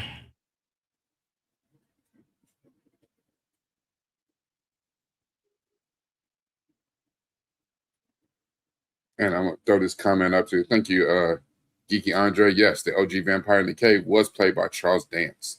Charles Dance is fantastic. And if you guys don't know who Charles Dance is, he is the head of the Lannister family in Game of Thrones. He is Papa Lannister. Ah, yeah, I like that dude. That's Charles Dance. Like that dude. Oh, damn, also, Dracula's got over 200,000 votes. Okay. All right. Yeah. Yeah. Apparently it's very popular. Okay. And also, just so you know, Charles Dance is also in the Underworld series. I don't know. He gets off. He likes playing vampires. Hey man, he's Brother Noopsy, man. Brother Noopsy. Brother Noopsy. He said, "Yes, this man, Yarrow, he has my property." He said, "Why you can't pronounce the J? My name is Gerald." Like, all right. The next movie, number 8 on the list. Number 8. Robert Rodriguez. I'm actually surprised it's that low, actually. Okay. I thought it would have been higher. I thought it would have made top 5. What is this, number 6? This is number 8. It's number 8. Oh man, yeah. I thought Dust Till Dawn would have made top 5. But I got this picture for one reason. It's not Tarantino, that's the only Clooney. Yeah. God damn, that Salma Hayek, boy. That was her cinematic debut too, wasn't it? Nah. She was in some. No, when she in Desperado before this? Yes. You are absolutely right. That was the first time I saw her in Desperado and fell in love. I said, "Oh, shit." Yeah. It's like, who is she? I need one of those immediately. Yeah. Mama, I'm about to get on the bus and go to Mexico to small little town. Yeah. Want to learn how to be a mariachi player?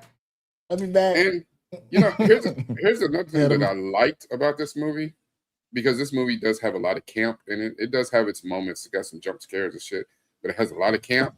I liked. Yes, Lord. Yes. That was Flu Game. Yeah. That was Flu Game Selma right there. Yes. And people can argue up. They could be like, wait a minute, you know what I'm saying? What about Hallie? What about Nia? All that. That was Flu Game. Yeah. Especially in this movie. This and in Desperado, shit, you couldn't tell me nothing. Lord, you couldn't tell me nothing. I like George Clooney in this movie. Because it's a different George Clooney. Like, you know what I'm saying? I remember seeing the early George Clooney. He was in what was that? Facts of Life. ER. You talking about ER George Clooney. Well, I was talking about before that when he was on like Facts of Life. When he was on a little sitcom. When he was on ER, you know what I'm saying? He's always been a heartthrob. Yeah, he's always been a heartthrob. And then he got sophisticated. I don't know if it happened with Ocean's 11, but after that, he's like, shit, he's damn near fake ass James Bond, Frank Sinatra type. Like, it's almost like the character he played in Ocean's 11. He's like, you know what? I like this. Yeah. I'm just gonna stay as this. And damn near everything he's done since that, that's pretty much, that is his persona. He's always Danny Ocean. I can't lie. My favorite of him is freaking Oh Brother Where Art Thou. That version of George Clooney is classic. Yeah. Now I'm a Dapper Dan man. Yeah. When he got the singing, man. But it's those kind of movies where he's a different version of the George Clooney we come to know. You know what I'm saying? That's why, because that movie was nominated for Oscars. Mm-hmm. You know, and that's why he's different. Like, to me, he's always the dude he is in Ocean's 11. I don't give a shit what movie it is. Yeah. But yeah, in this one, you know, he was younger, his hair slicked down, had tattoos all over his neck, the Gecko brothers. He looked dangerous. You know? Yeah, he did. He actually felt dangerous too. Yeah, because Quentin Tarantino, you know, he was the dangerous dumbass brother, you know. He's a dumbass. You can tell George Clooney then took care of him his whole life. He's like, boy, if it wasn't for me, you'd have been dead a long time ago. Where's your bit? And I'm like, what the hell is a bit? Yeah. Like, people have to walk around with a bit? Really? I didn't even know that was a thing until that movie. Yeah. Yeah, man, you know, that was probably my first experience with something that was grindhouse like. Mm-hmm. I don't know if that qualifies as a grindhouse film. It may be, but it was my first introduction to something that was kind of like grindhouse like. Because it's a Robert Rodriguez film, right? Yes. But wasn't it? But Quentin did help, right? I thought Quentin wrote it and Rodriguez directed it, right? Yeah. They're an interesting one too. when it comes to storytelling, and that is like right on brand for them. You know, they did such a good job with that when I remember when they did the Grindhouse Classics and they did Planet Terror? I think it was one that they did together. Planet Terror and Grindhouse was a double feature. Right? Yeah, and I was like, oh man, this is gonna be amazing. And I did enjoy the both of them, but it wasn't the same as this. Like Dusk Till Dawn was special. Yeah. Now I think what was Death Proof. That's what it was. Yeah. Death Proof and Planet Terror, I think it was the name of it. Yeah, the double feature. Yeah, double feature joint. Now I thought that the cast in this was interesting. Someone was in that too, I think, wasn't she? No, that was another lady. That was another young lady. Never mind. Go ahead. I'm sorry, brother. I didn't mean to cut you off. So From Dusk Till Dawn came out in 1996. And you know, you had Quentin Tarantino, you had George Clooney, the top billing. You had Salma Hayek. To me, that's the top tier billing. Icing. It was the icing. But again, someone that, you know, this movie is done, you know, south of the borders in Mexico. So of course, the number one Mexican dude to show up, Danny Trejo, is in the movie. Yes, he is. And if we don't forget that the Gecko brothers jumped onto an RV and took a family hostage. That's right. They took a family hostage to get them out of the country.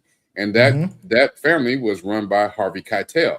Harvey Keitel. Yes. And he has been in at least like 5 other Tarantino movies since, man. And you remember, like, Harvey Keitel was the father. You had Juliette Lewis. Was a daughter. What's her name? Cheech from Cheech and Chong was in the movie. That's right. I got every kind of you can think. Black. And do you remember? When the vampires popped out and it got real? Remember what's his name was in there? The Hammer, Fred Williamson. He sure was. Sure was. Yeah. And then the one who took the cake for me, Tom Savini, was Sex Machine. Remember, he was the one that had the whips, and then he had the damn the belt buckle. Get you a pump going. Yeah. That was great. I am today's years old. I just looked at people who were in the cast. And a lot of these people you've seen in a lot of other projects that were in this. I guess they were in the background as vampires or whatever. I don't know. But did you know that Brandon Suhu was in this movie? Brandon Suhu. Okay. Yes. Now, here's where you know Brandon Suhu from. Okay. I want to see Simple Jack. Word? Yes. That's him? Yeah, 1996. He's in this. And I'm like, what part did he play? Because remember, didn't that family, didn't they have like a little Asian kid with them or something? But I didn't think it was him.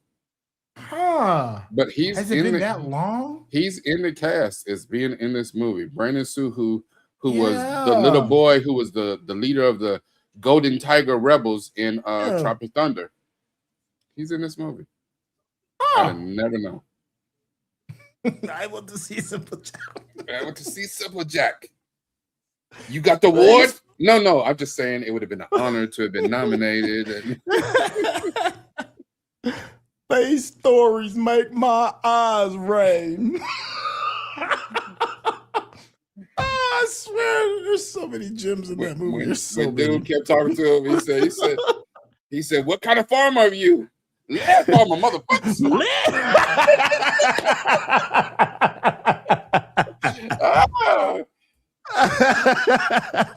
That movie is funny. Oh wow.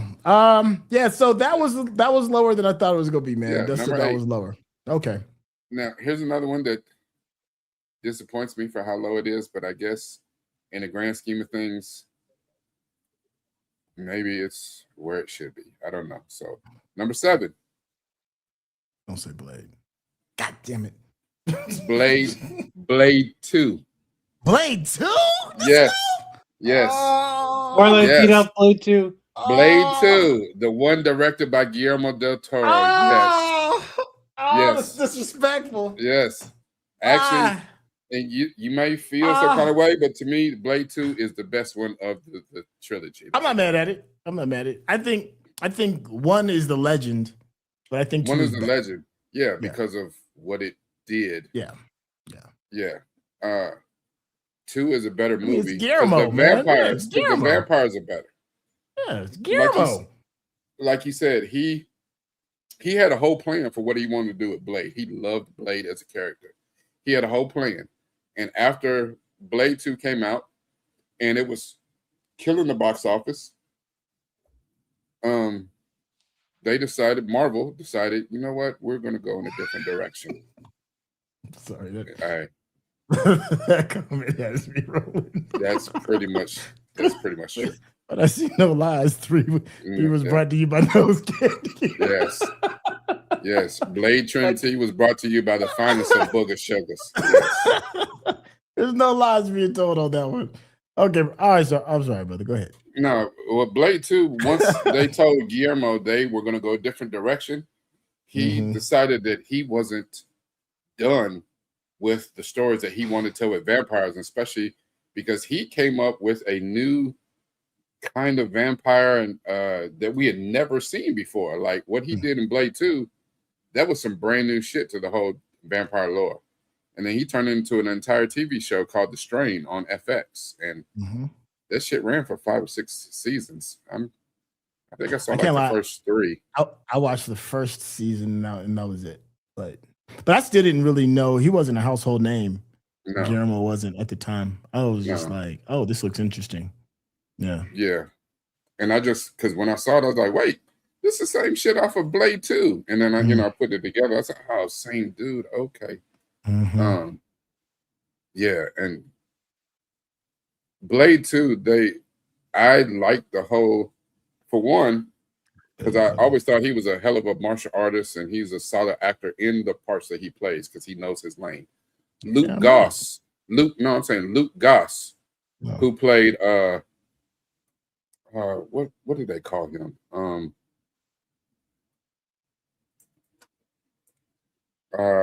His name was Nomak. Jared Nomak, the first of those the different types of vampires. Yeah. The son of the what's the name dude? Nomak. You know what I'm saying? Like Luke Goss is actually a hell of a martial artist himself. He was a good foil for Wesley Snipes. You had a young Norman Reedus in there. Yep. As Scud. Yep. That was before. Was that before he did? The Walking Dead. The one that the Boondock Saints. Boondock Saints. Yeah, Boondock Saints. Was that before Boondock Saints? After. Okay. The first Boondock Saints, I want to say, came out in late 90s. Yeah. Have you seen it? Boondock Saints? Yeah. Absolutely. Okay. All right. Yeah.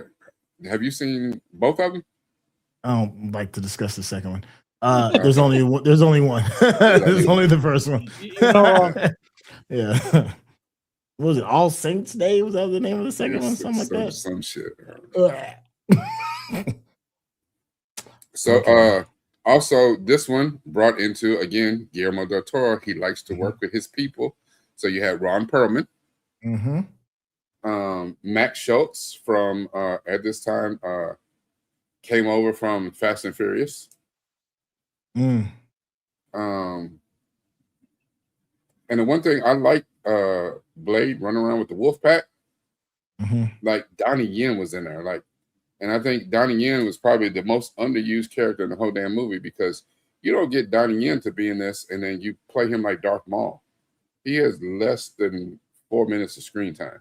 Well, that was before keep in mind, this was before he became a super household name. He was still a legend overseas, but he wasn't an American household name at this time. I think that's why. Because why would you ever waste that man's talent ever? Yeah, but the thing is, it doesn't matter if he was a household, a household name. If you let him get loose and do what he did. Oh, I feel you. You'd be like, who the hell was that dude in the movie? Yeah. You know what I'm saying? I mean, he can't upstage Wesley, but shit, besides that, let that man go. So I don't know. So Blade 2, I found excellent. I just found it excellent. This is way too low. Way too low on the list. I do not disagree. Oh, so here it is. Donnie Yen was the fight choreographer in Blade 2.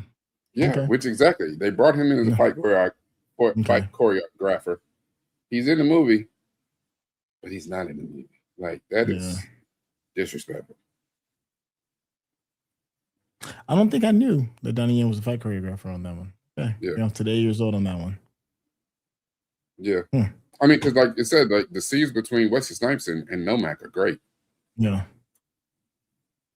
But, you know, you're talking about two very good martial artists in Luke Goss and Wesley Snipes. So, yeah, it made it look good. All right, so that was number 7. Number 6, we revisit, but now we go to the original. Underworld, the first movie. Underworld's getting clocked. Yeah, this is number 6. So Underworld, the first movie. And again, you know, you got Celine, the vampire hunter. Well, she's a vampire, but she hunts basically werewolves. And you see like the little silhouette of the werewolf in the moon. It's the bat signal.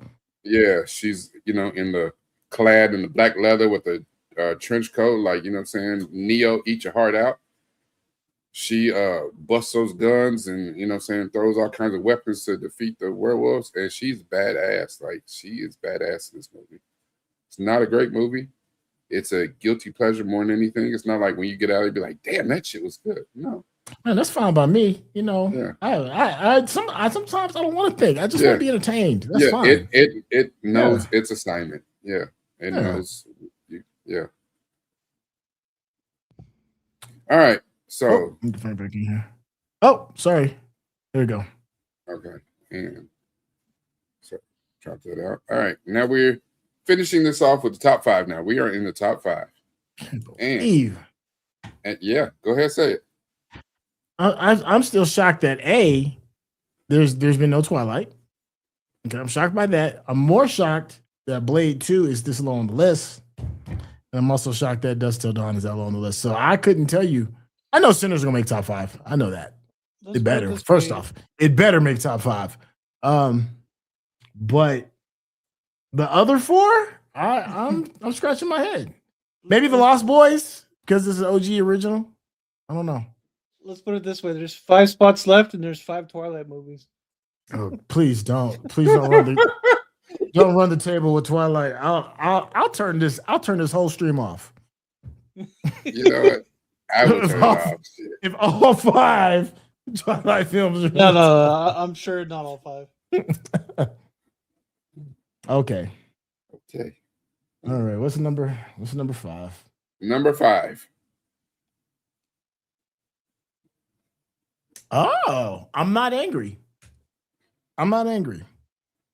Even though it is one of those things too that Interview with a Vampire, the movie, the 94?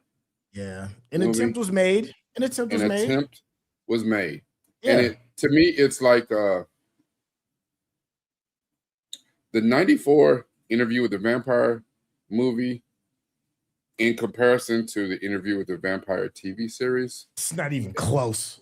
It's like comparing the 1984 Dune movie to the Denis Villeneuve. Yes. Like, an attempt was made. Yeah. An attempt was made. Good on you. Good on you, Mike.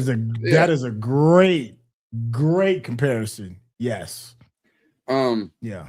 The funny thing about this movie too was you have Tom Cruise playing wildly out of character as the vampire Lestat.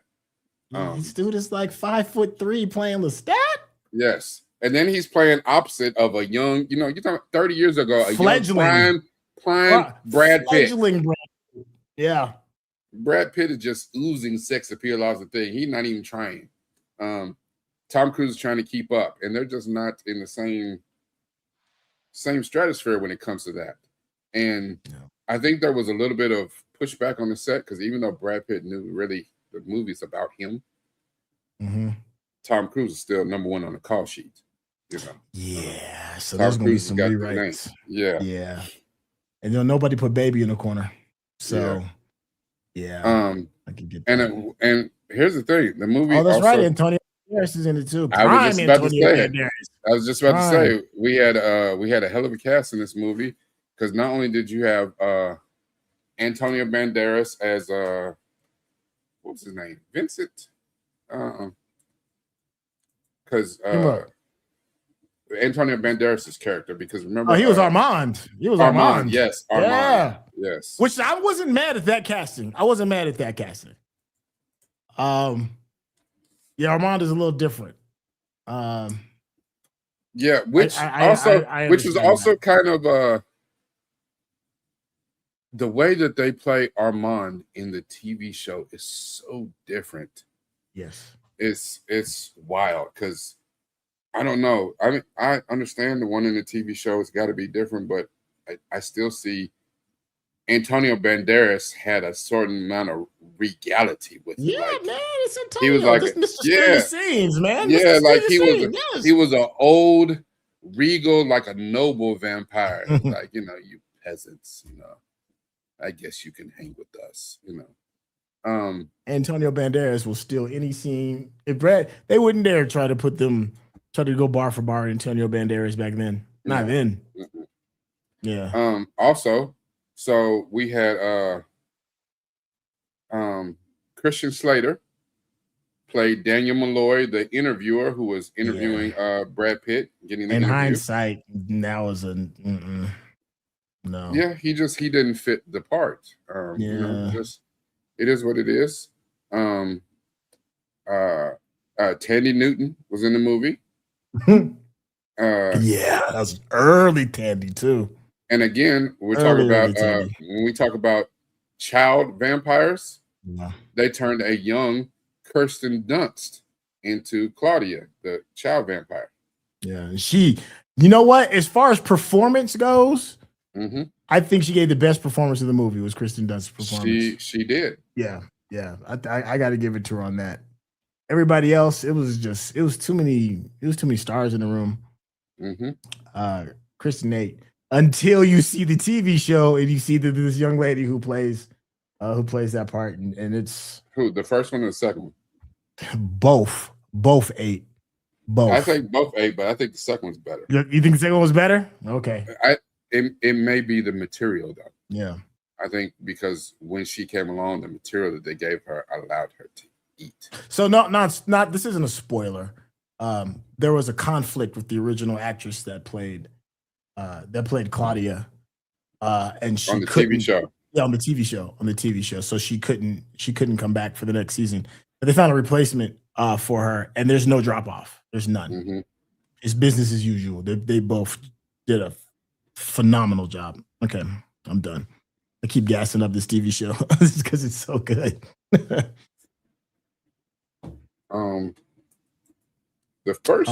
first Claudia. Why did she leave? She had a conflict. True. But no, yeah, she was booked on another gig as what I understood. She was booked to go play. She was gonna go be in a movie where it was almost like once you heard what she was leaving for, it was like, yeah, she should have left. Right. But I can't remember what that movie was though. Oh, I know what it was. She is in is she in Avatar, the second from the water? Oh, the Way of Water? Yeah, if Cameron calls, you gotta go. Yeah, she was in that. That's why she had to go. She's like, If Cameron calls you, I don't care what you're working on. Yeah, she was in The Way of Water. You gotta go. Avatar, Way of Water.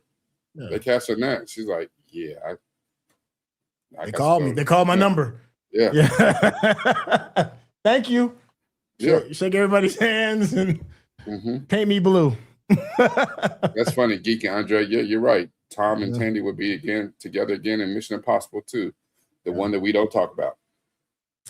Yeah, that was directed by John Woo. That was a Woo project. Yeah.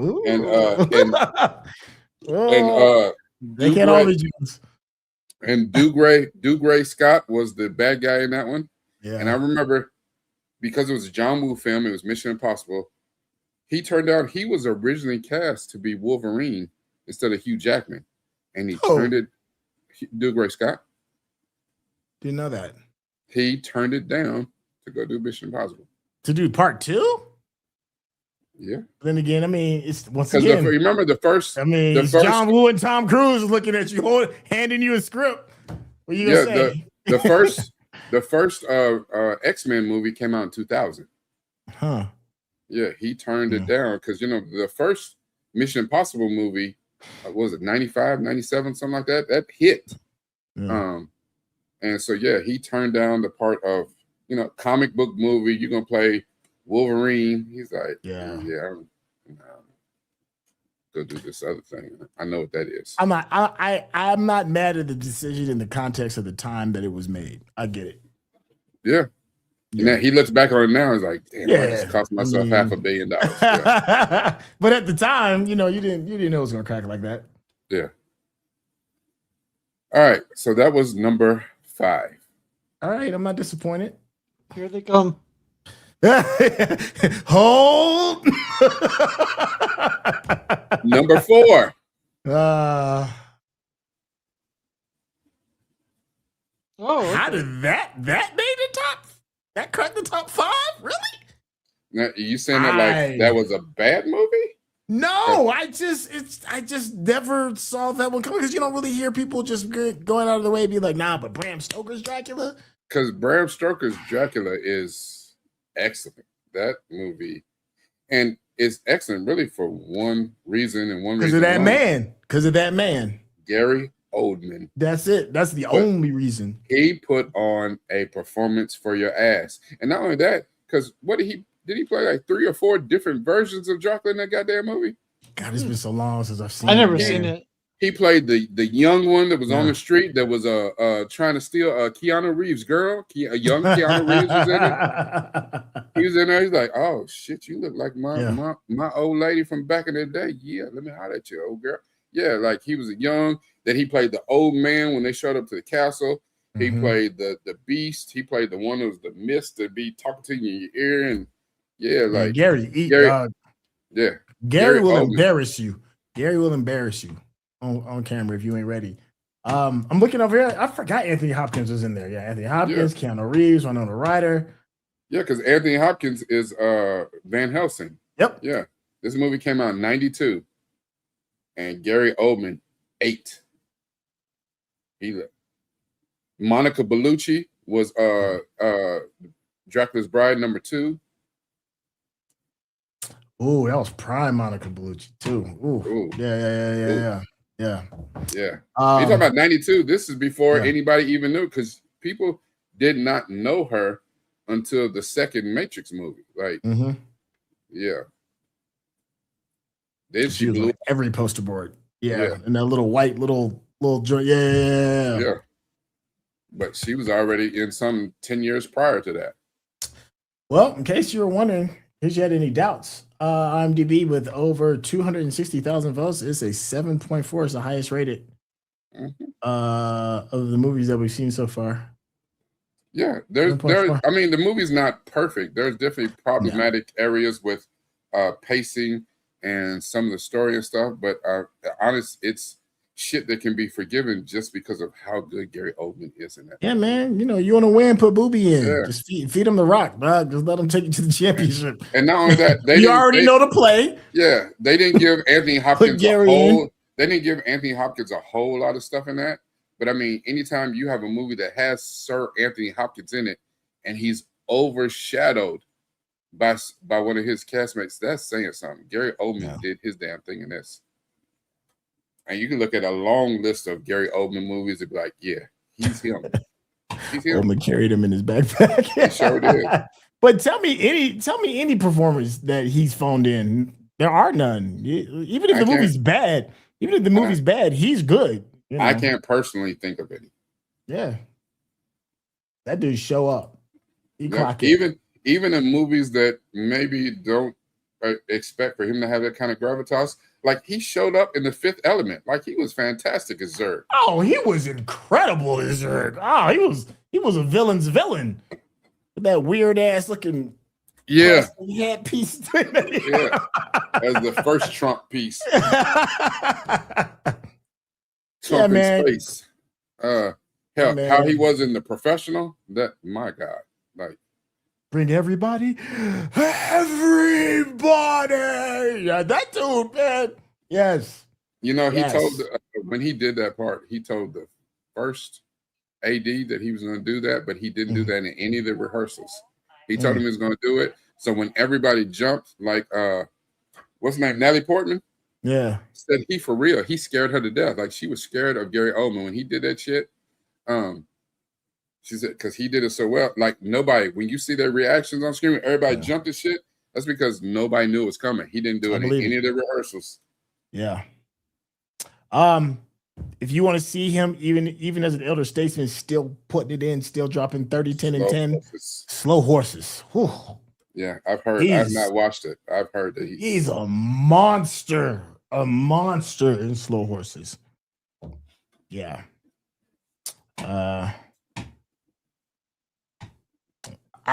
I'm just shocked that Bram Stoker's Dracula made it. I ain't mad. Just shocked. Didn't see that one coming. It wasn't on my bingo card. I'm actually shocked that you're shocked because if we're talking about vampire movies, you know, Dracula, Bram Stoker's Dracula is up there. There might be a lot of other movies you like for different reasons, but when it comes to OG, you're talking about right now, this is a movie that's 34 years old, but it still holds up because of that man. Because of that man. It still holds up. You know what I'm saying? Because of him. You know? I need to see it again. You got Anthony Hopkins in the movie, and he's not the one that you talk about. Like he's shuffling around as an old ass Van Helsing. Yeah. You just talk about he wasn't that old because that's what a year or so before. Dude, Anthony Hopkins is like 140 now. No, but that's what I'm saying. Back then, that was like right before. What didn't that come out like right before he did Silence of the Lambs? Maybe. Silence of the Lambs came out in the 90s, right? This came out in Bram Stoker's Dracula came out in 92. In 92. Oh, so never mind. Yeah. So Anthony was definitely a lot more spry, without a doubt. Yeah. But still, all that it wasn't about him. It was about that other man. Anthony Hopkins was always a fact. Yeah, he's he like got that Morgan Freeman disease. Yeah, that's born. All right, so party people, we are in the top 3. Ooh, I'm actually a little excited because I know Sinners is in there. It better be in there, which leaves 2 more spots for that bullshit ass Twilight to not be mentioned. This is giving me hope. And OG original Blade too. I'm surprised if it's in the top 3 over Blade 2, it's a little, I get it. So hopefully, are you telling me it's a possibility we can have a real list without Twilight? Don't play with me like that. You play with my emotions. All right, I'm done. I'm putting my money on Twilight appearing. Okay. Number 3. All right, what's number 3? If you saw my social media ads, to get everyone to vote. To me, this movie had one of the most iconic songs for a vampire movie. Yeah, I'm not mad. It's a classic. Yeah. I did not know that song was called Cry Brother, but that little chorus part, like that's all I can hear. That rang out from that movie. Yeah. You have a young, spry Kiefer Sutherland, who played an absolutely deranged vampire named David in The Lost Boys. Yeah. And you have a lot of other people in that movie, Jamie Gertz and Jason Patrick and a bunch of other people. But really that is a Kiefer Sutherland vehicle. And even our 2 protagonists are the Coreys. The tale of 2 Coreys, yeah. The tale of 2 Coreys. Corey Feldman and Corey Haim. But really that movie is a Kiefer Sutherland. As a matter of fact, Kiefer Sutherland just recently, for whatever reason, put on an outfit and did his hair where he looked like David on his socials. And we're like, what is that about? Is that, and I think it's just because of the maybe anniversary. Okay. Yeah, I don't know if he needs to don it again. I don't know about that. The Lost Boys next year. The Lost Boys will have its 40th anniversary. The Lost Boys came out in 1987. Damn. Yeah. Good Lord. Yeah. Next year is the 40th anniversary of the Lost Boys. Wow. Yeah. Here's the thing. I've seen the Lost Boys. I have, but I've never seen it from front to back.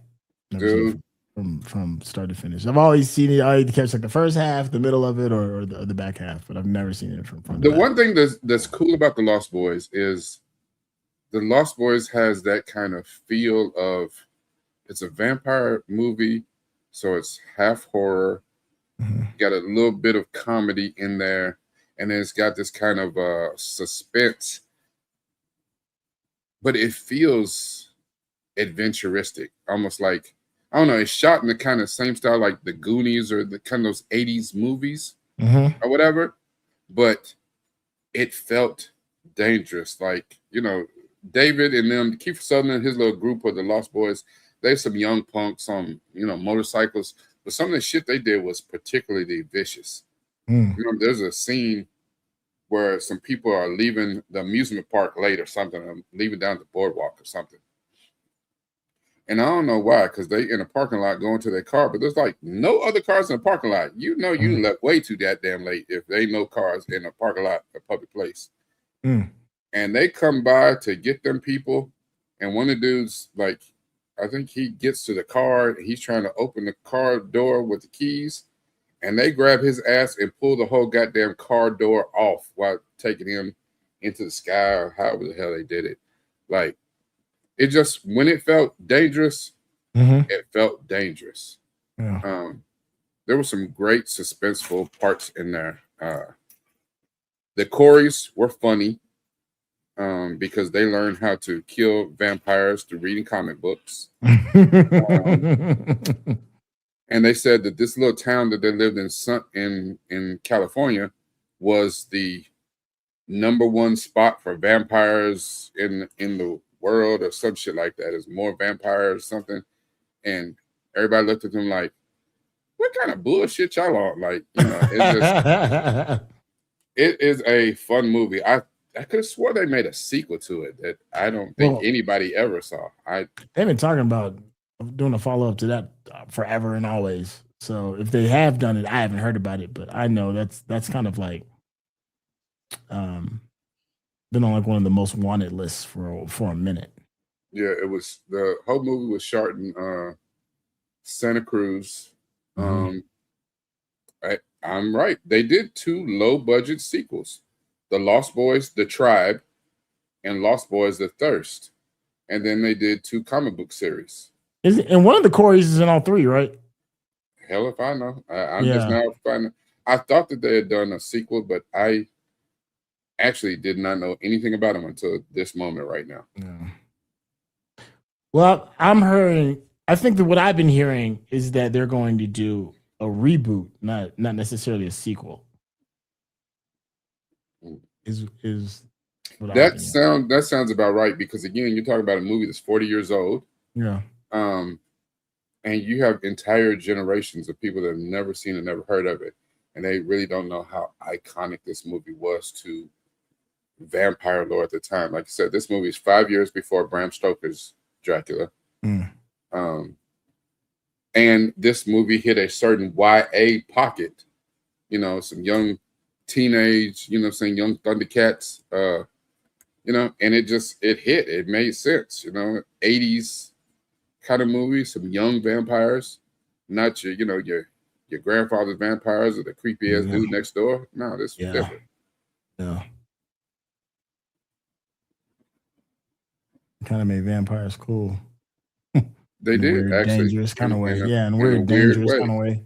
And it's funny how you have these people who are clearly the villains, clearly serial killers.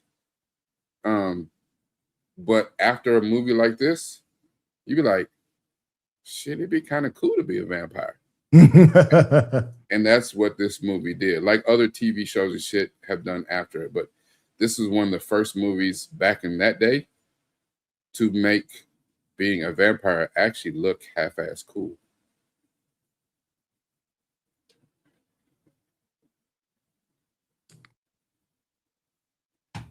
What's up? You all right? Yeah. I was over here just looking at the IMDb's, trying to see who was all in and see if there's anybody I missed.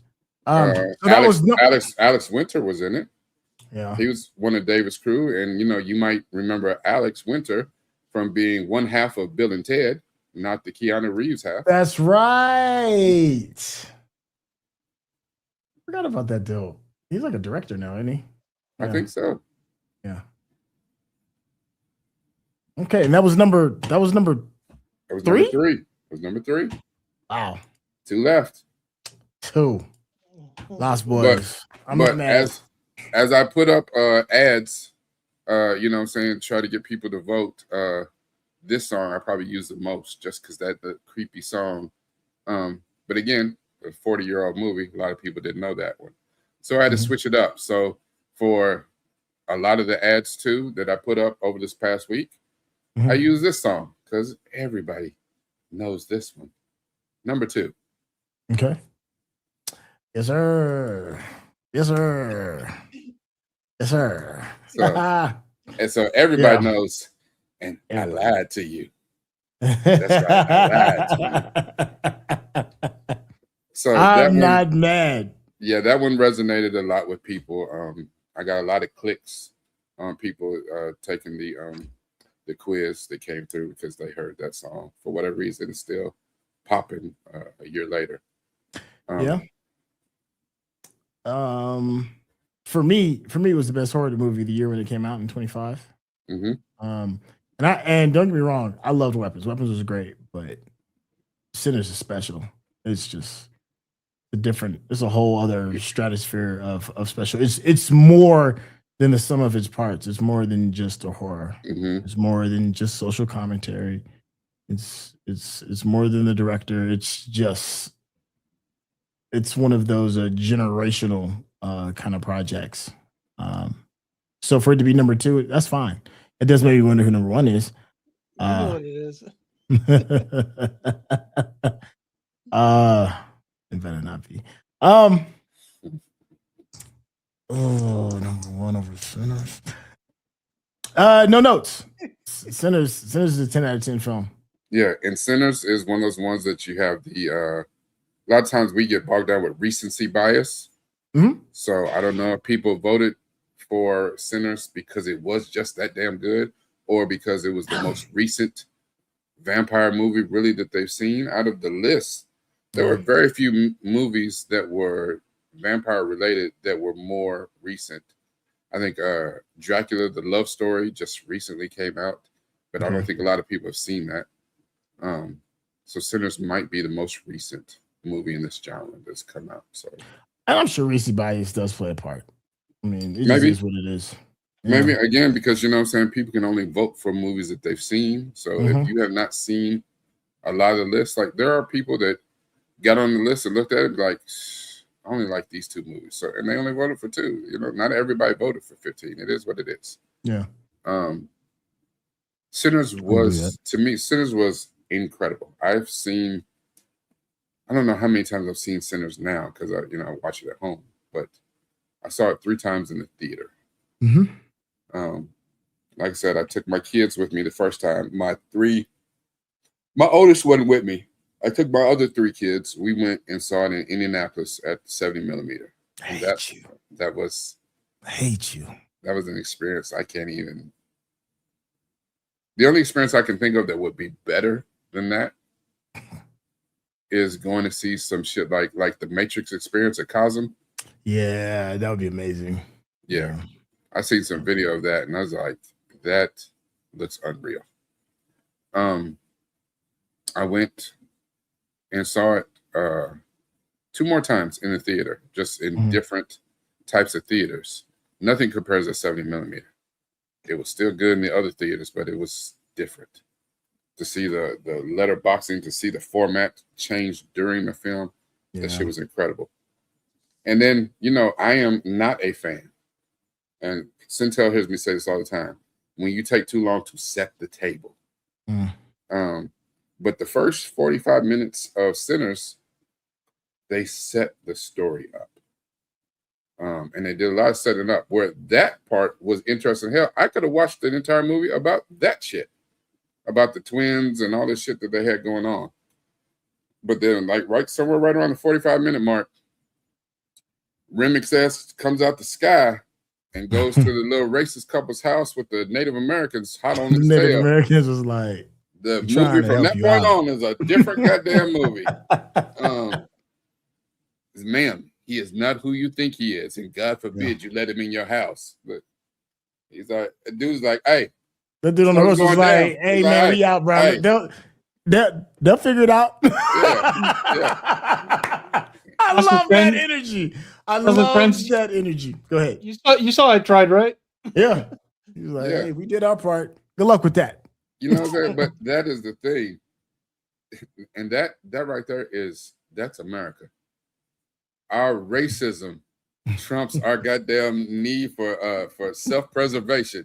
You would rather let a vampire in your house to eat your ass, to bite you on your neck. It's late, dog. You would rather let a vampire in your house and instead of listen to these Native American men who knew what they was doing. Okay. And the dude on the horse was like, if they die, they die. We out. Yeah. We did everything we could. We did our part. Yeah, we tried. All right. We out. All right. And it is time.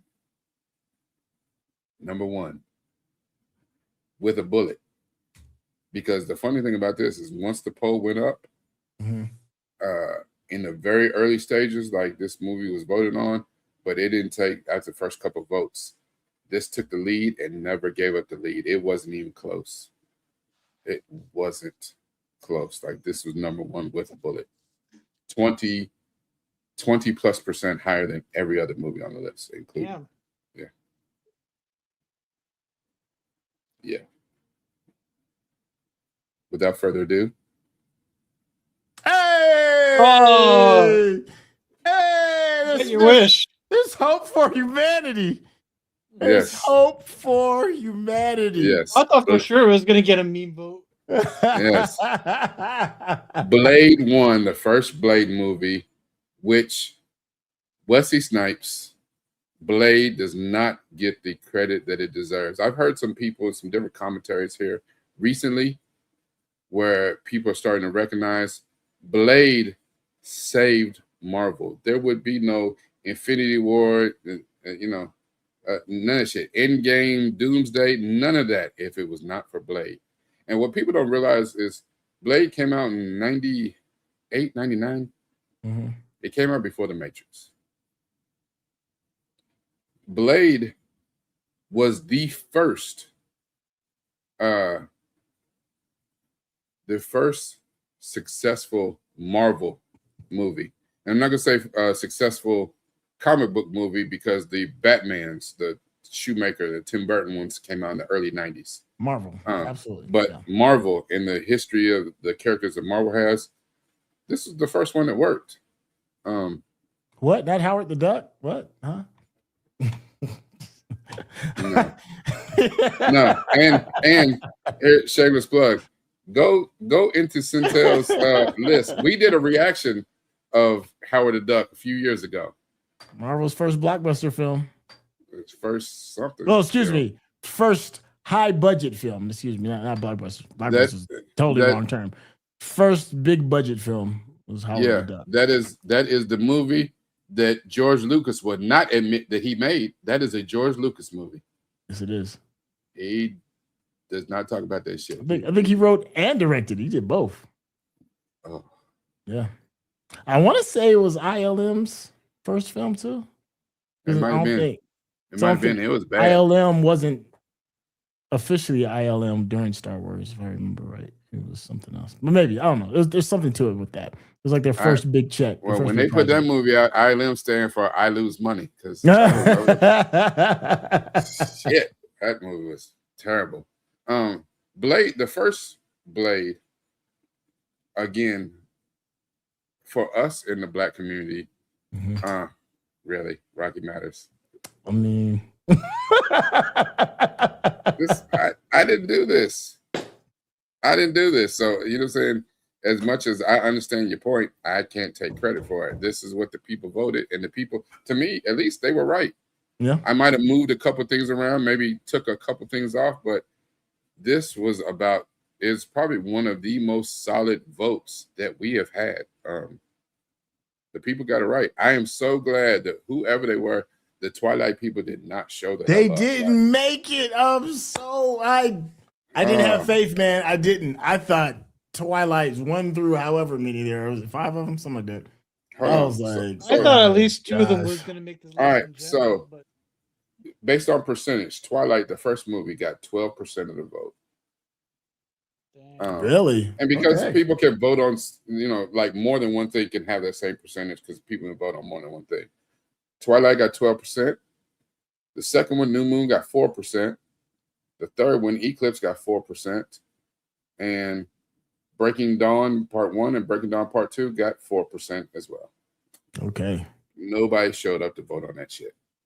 I can't even understand the people who gave Twilight the first one 12%. What the? Hey, I voted for all of them. Right. You bastards. Say it ain't so. Yeah, but I have only seen 15 movies. Yeah, Geeky Andre, you're right. Blade is the reason I don't want to say all, because DC did hit on something with the Michael Keaton Batmans in the early 90s. Yeah. So they did. But, you know, those quickly ran their course because they turned to shit fast. You know, the first and second one were good. And then after that. There's only 2. There's only 2 Godfathers. And there's only 2 Blades. Yeah. And there was only 2 of those early Batman films. Here's a throwback. I want to give flowers to the other Blade, Sticky Fingers. People forget he was the other Blade. Yeah, that was, what was the name of that? I can't do that. What was the name of that station? It was all males. It was Spike. Spike, the Spike Network. I can't do it because that shit was awful too. Oh, I forgot about it. I never watched it. I forgot about Spike because I never watched it. I want to say it did like 2 seasons also. Like that Blade series did like 2 seasons. It might have. I don't know. That shit was awful. Spike TV. Yeah, Blade the series. Not for me. Yeah, Blade the series was God. Sticky Fingers. Onyx. Yeah.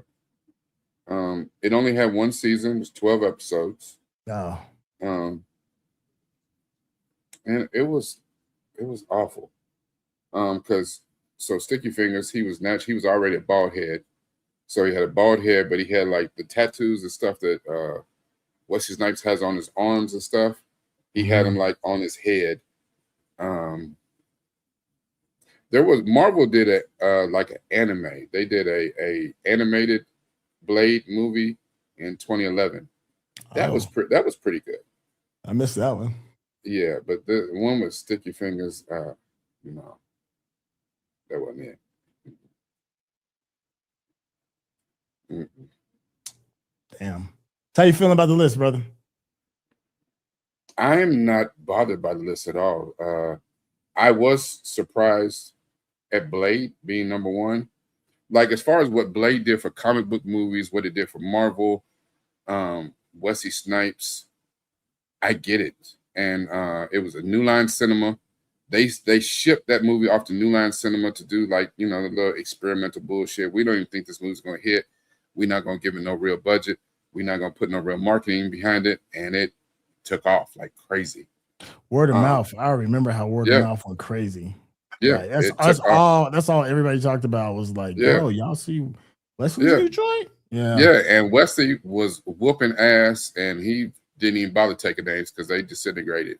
And then the thing is, in that part too, you know, you've seen other Wesley action vehicles. but he played the part of Blade very well. He didn't say a whole lot. He had that gruff ass voice when he was talking. He'd say some cool shit or have a cool ass one liner.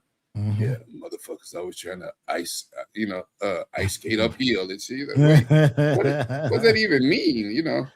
Yeah, the club scene was one of the wildest intros I've seen. That I had seen in an action film at that time. At that time, that intro with the blood dancing and all of that. Yeah, and all of today, all of my social media ads use that song, that techno song that says Blade to me, that says vampire to me. That damn techno, like that shit bopped, and that's what I use on all the social media stuff today, because the song from Sinners and the one from Lost Boys are the most iconic, and I thought that other people would recognize them too. So, yeah, big shout out to this one right here. Woo! Shout out to Boucher Wright, man. She was. Woo, man, my God. And she was coming off of the heels of right off of Dead Presidents too. Fresh, Dead Presidents, and then this. She couldn't do no wrong. Yeah, and Boucher but the sad thing is, they wrote her out for Blade 2 and went a different way. Yeah. And then really in Boucher Wright, she kind of disappeared altogether from Hollywood after that. Which is a shame. Absolute shame. Yeah. She was something special. Yes, because when you say Black Queen, yes, Lord. Yes, Lord. Yeah. Because I loved her in Dead Presidents. I liked her in Fresh. I just didn't like her character in Fresh, but I liked her in Fresh. But she did disappear. Is she still with us? Yes, she is. Okay. All right. Yeah, she's I haven't heard from her in like 30 years. Like damn near feels like it. Yep, I saw something about her not that long ago because it's one of those little things on YouTube. Like, what happened? To her? Yeah, she's in the cut doing her thing or whatever. So, okay. Yeah. So that is our list. And thank you. Even though you said this is my list, it's not my list. But I am very pleased with the results of this particular vote this week. And again, it's one of those things, it's a weird spot for me because anybody knows I don't do horror, but for some reason I do a certain amount of vampires and werewolves. Like shit, I love True Blood when it was on. Vampire Diaries, Teen Wolf. There's a bunch of TV shows and shit that I've seen that, follow this up. So I don't watch everything that's in this genre, but it's a lot of good shit out there. For some reason I like it. Yeah. I was shocked. I was definitely shocked, but hey, this was fun. I wasn't sure how this was gonna go.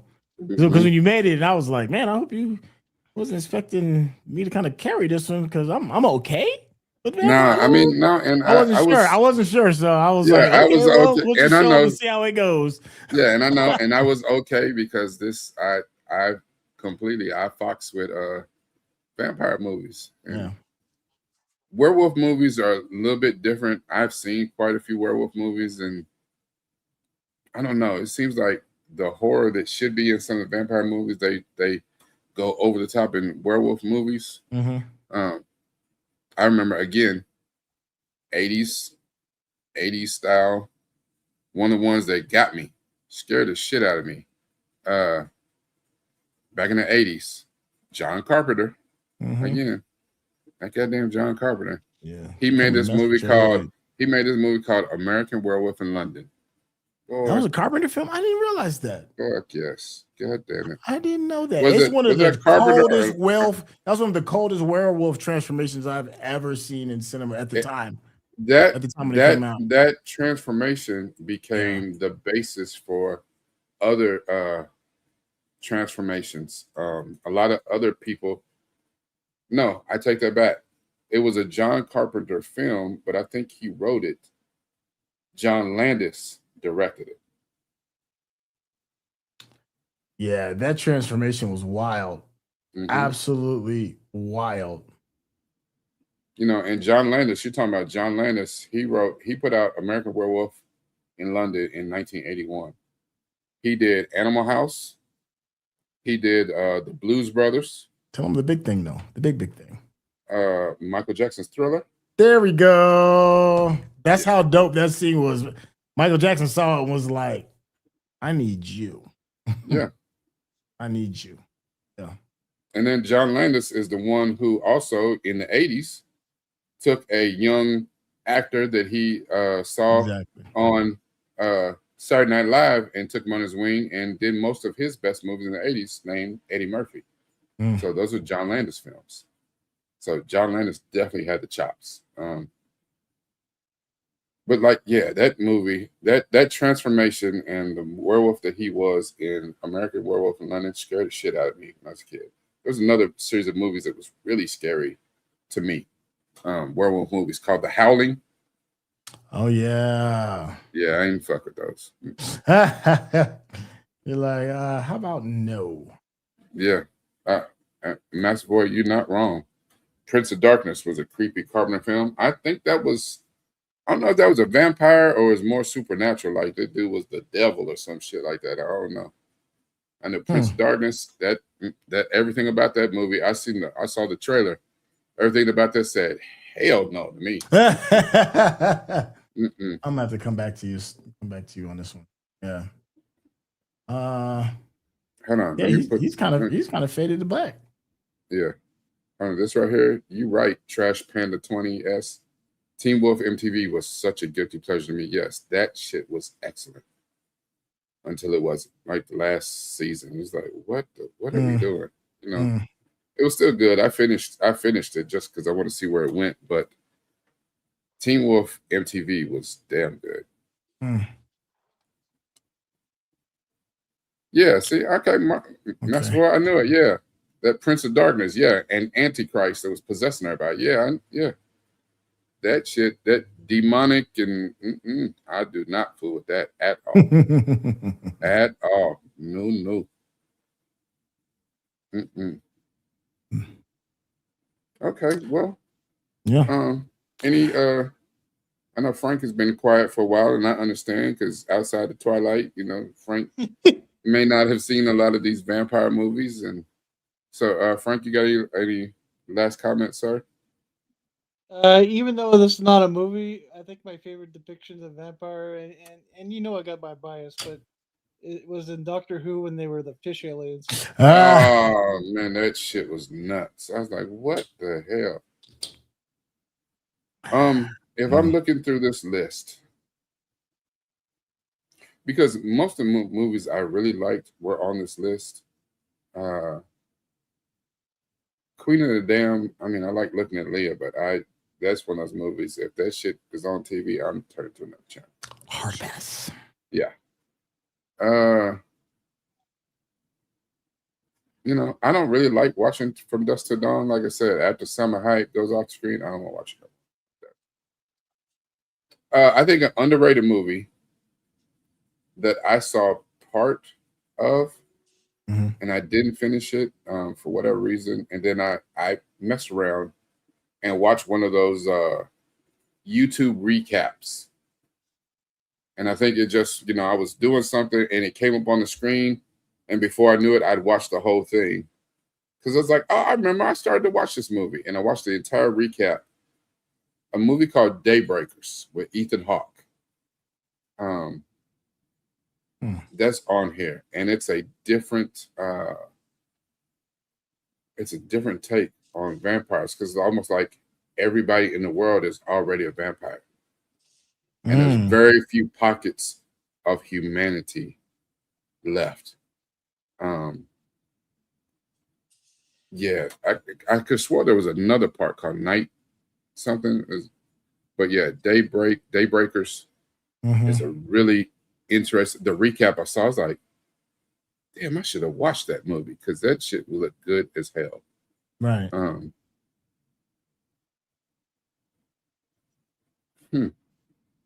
That's interesting. And you said that was a movie, not a TV show. That was a movie.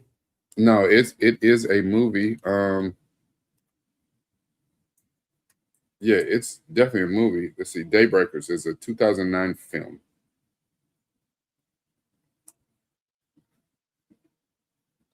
Here, a Reddit post says that Daybreakers is one of the most interesting vampire movies in recent years. in no small part because it explores how a vampire-dominated society would operate, especially if said society was suffering major shortages of the one thing vampires needed above all else. Okay. Can you imagine the government, everybody, in position of power, everybody's a damn vampire. So they need humans to exist, but like dumbasses, they done made everybody a damn vampire. And they don't have any blood to exist. Yeah. That is interesting. Okay, yo, that came out in 2009. Okay. So yeah, Ethan Hawke. It's got a hell of a cast too. Ethan Hawke, Willem Dafoe, what's his name? Is it Neil? Sam Neill? Sam Neill, yeah, from Jurassic Park. Yeah. Yeah. Oh, we just got done doing a run with him in Peaky Blinders. He was great. Yeah. Yeah. Okay. All right. Well, I don't have anything. William Dafoe's in it when you say so. Yeah. Should have started with that. Yeah. Willem Dafoe's in it, and he shows up. Please tell me he plays a vampire, because he's got a face built for it. Yeah. Actually, no. He's a human. He's part of the resistance. He is handing out ass whoopings left and right. Okay. What was I gonna say? Speaking of Willem Dafoe, which is crazy, we brought up earlier. Willem Dafoe in The Boondock Saints might be one of my favorite depictions of him. There was a firefight. Man had them guns. He had them guns in there like this. Yes. But the way he was holding it, he was so zesty. He was so sassy with it. He was licking the shots up too. That shit was kept telling that dude to get him some coffee. Oh man, Willem Dafoe, boy. Yo, he was fantastic. Bless your heart. Absolutely fantastic. Look at this. I feel like Van Helsing. You know what? I didn't put it on the list. Wolverine in it? Yeah. Okay. One with Hugh Jackman and which is funny. That put me on game about Priest and Kate Beckinsale. Kate Beckinsale from Underworld is also in Van Helsing. She's the woman in Van Helsing with him. Okay.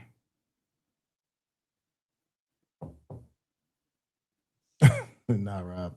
nah, bro.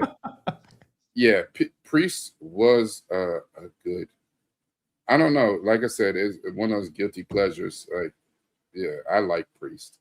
Yeah. Jim Carrey's Once Bitten is comedy, and it's meant to be a comedy. Another Beast, he does this dance scene in the middle of it where he's like torn in between Lauren Hutton, the vampire, and his girlfriend. That shit is hilarious. But yeah, that is pretty much a Tubi movie at best. Man, shout out to Tubi. Tubi be blowing the dust off of some of these gems. Hey. Oh, I heard about this movie. I didn't put it on the list, I don't think, but I heard about this movie, the song. Because the way it's described is that the how like if a vampire makes you they're your master, like they have a certain kind of connection to you. Yeah. And the way they explain this movie is like it's like a song that you hear in the head, and all the people, they're connected by this song. It's some like weird sirens. Yeah, kind of like that. Yeah. I gotta look it up. Okay. Oh, 2014, huh? Okay. Oh no, that's a different song. Ain't it? Yeah, that ain't it. Okay. Hey, well, look, I have to tap about this bad boy. Yeah, I know we have gone almost 3 straight. Yeah. Yeah, same here. So I did want to give a quick shout out to for tomorrow. If speaking of quirky supernatural stuff, From is popping off. Me and Frank are hopping on From tomorrow at noon Eastern Standard Time. 11 hours. Yeah, right around the corner. We have a really good time. It's definitely one of the quirkiest shows I've ever seen, and spooky, and definitely fits the spirit of this live. So if you're a Patreon member, we look forward to catching you tomorrow. Only update I got. How about you, Rikai? You know, as always, here's what I would suggest. Encourage, even if you're not a member of the Discord, you need to be a member of the Discord. If you go to any of my videos on YouTube, you go to Innocent Tales. If you go in the description, there's an invitation to the Discord in there. You need to be a member of the Discord. I would like for you to go to the suggestions thing, because not only that you're suggesting things for me and Centel to watch, which, you know, if it makes sense, we will. If we can fit it in, we will. But also, I need suggestions for more topics like that we do on these live streams. You know, I just, you know, kind of come out with random stuff that I'm thinking about. Something that's like, hey, you know what? That sounds like a good topic to discuss. Yeah. I have one in my head for next week, and I'm not sure how it's going to play out. Right now, and I'll tell y'all since y'all here. Don't tell nobody though. Most influential science fiction projects of all time. Ooh. Influential. First one I came to hear was E.T. First thing popped up. Yeah. That's the first thing. Yeah. See, so you know what I'm saying? So there's a number. But that's going to be very different for somebody else that's not, you know, as old as we are. Yeah, it's going to be a very different selection. Yeah, because when you start thinking about influential and what pulled you into the genre, if you're a sci-fi fan, you know, it may be E.T. It may be Close Encounters of the Third Kind. It may be 2001: A Space Odyssey. It may be The Expanse. You know what I'm saying? Like, it may be Star Trek, and it might not even be the OG. It might be Next Generation. So, influential sci-fi. Yeah, give me suggestions. So for this week, I need more suggestions, more topics, but suggestions. Yeah, the Twilight Zone. Somebody said Jurassic Park count. That's interesting. Technically, yeah. Like Twilight Zone. Horror. I was just talking about Twilight Zone. I think me and Centel might have been talking about it because I've never seen. Didn't Jordan Peele just redid the Twilight Zone a few years ago, and I hear like some of the episodes are phenomenal, but I don't know anything about it. I ain't watched not a single episode. It came out and I didn't even know it was out. I was like, wait, that shit's already out. Yeah, Outer Limits. So like, there's a lot of things that can be in the influential and for different reasons. So help me put together the list, a competent list, and then also give me some more suggestions for some different things that we could talk about when we get on here. This is fun. We have a good time, and it's even more fun when the more of these movies we've happened to see together, and the more that you guys have seen, makes it a better conversation. So that's all I got to say. So I guess we'll see. That one. Yeah, we'll see y'all next Saturday, same time, same channel. Look at that. We out.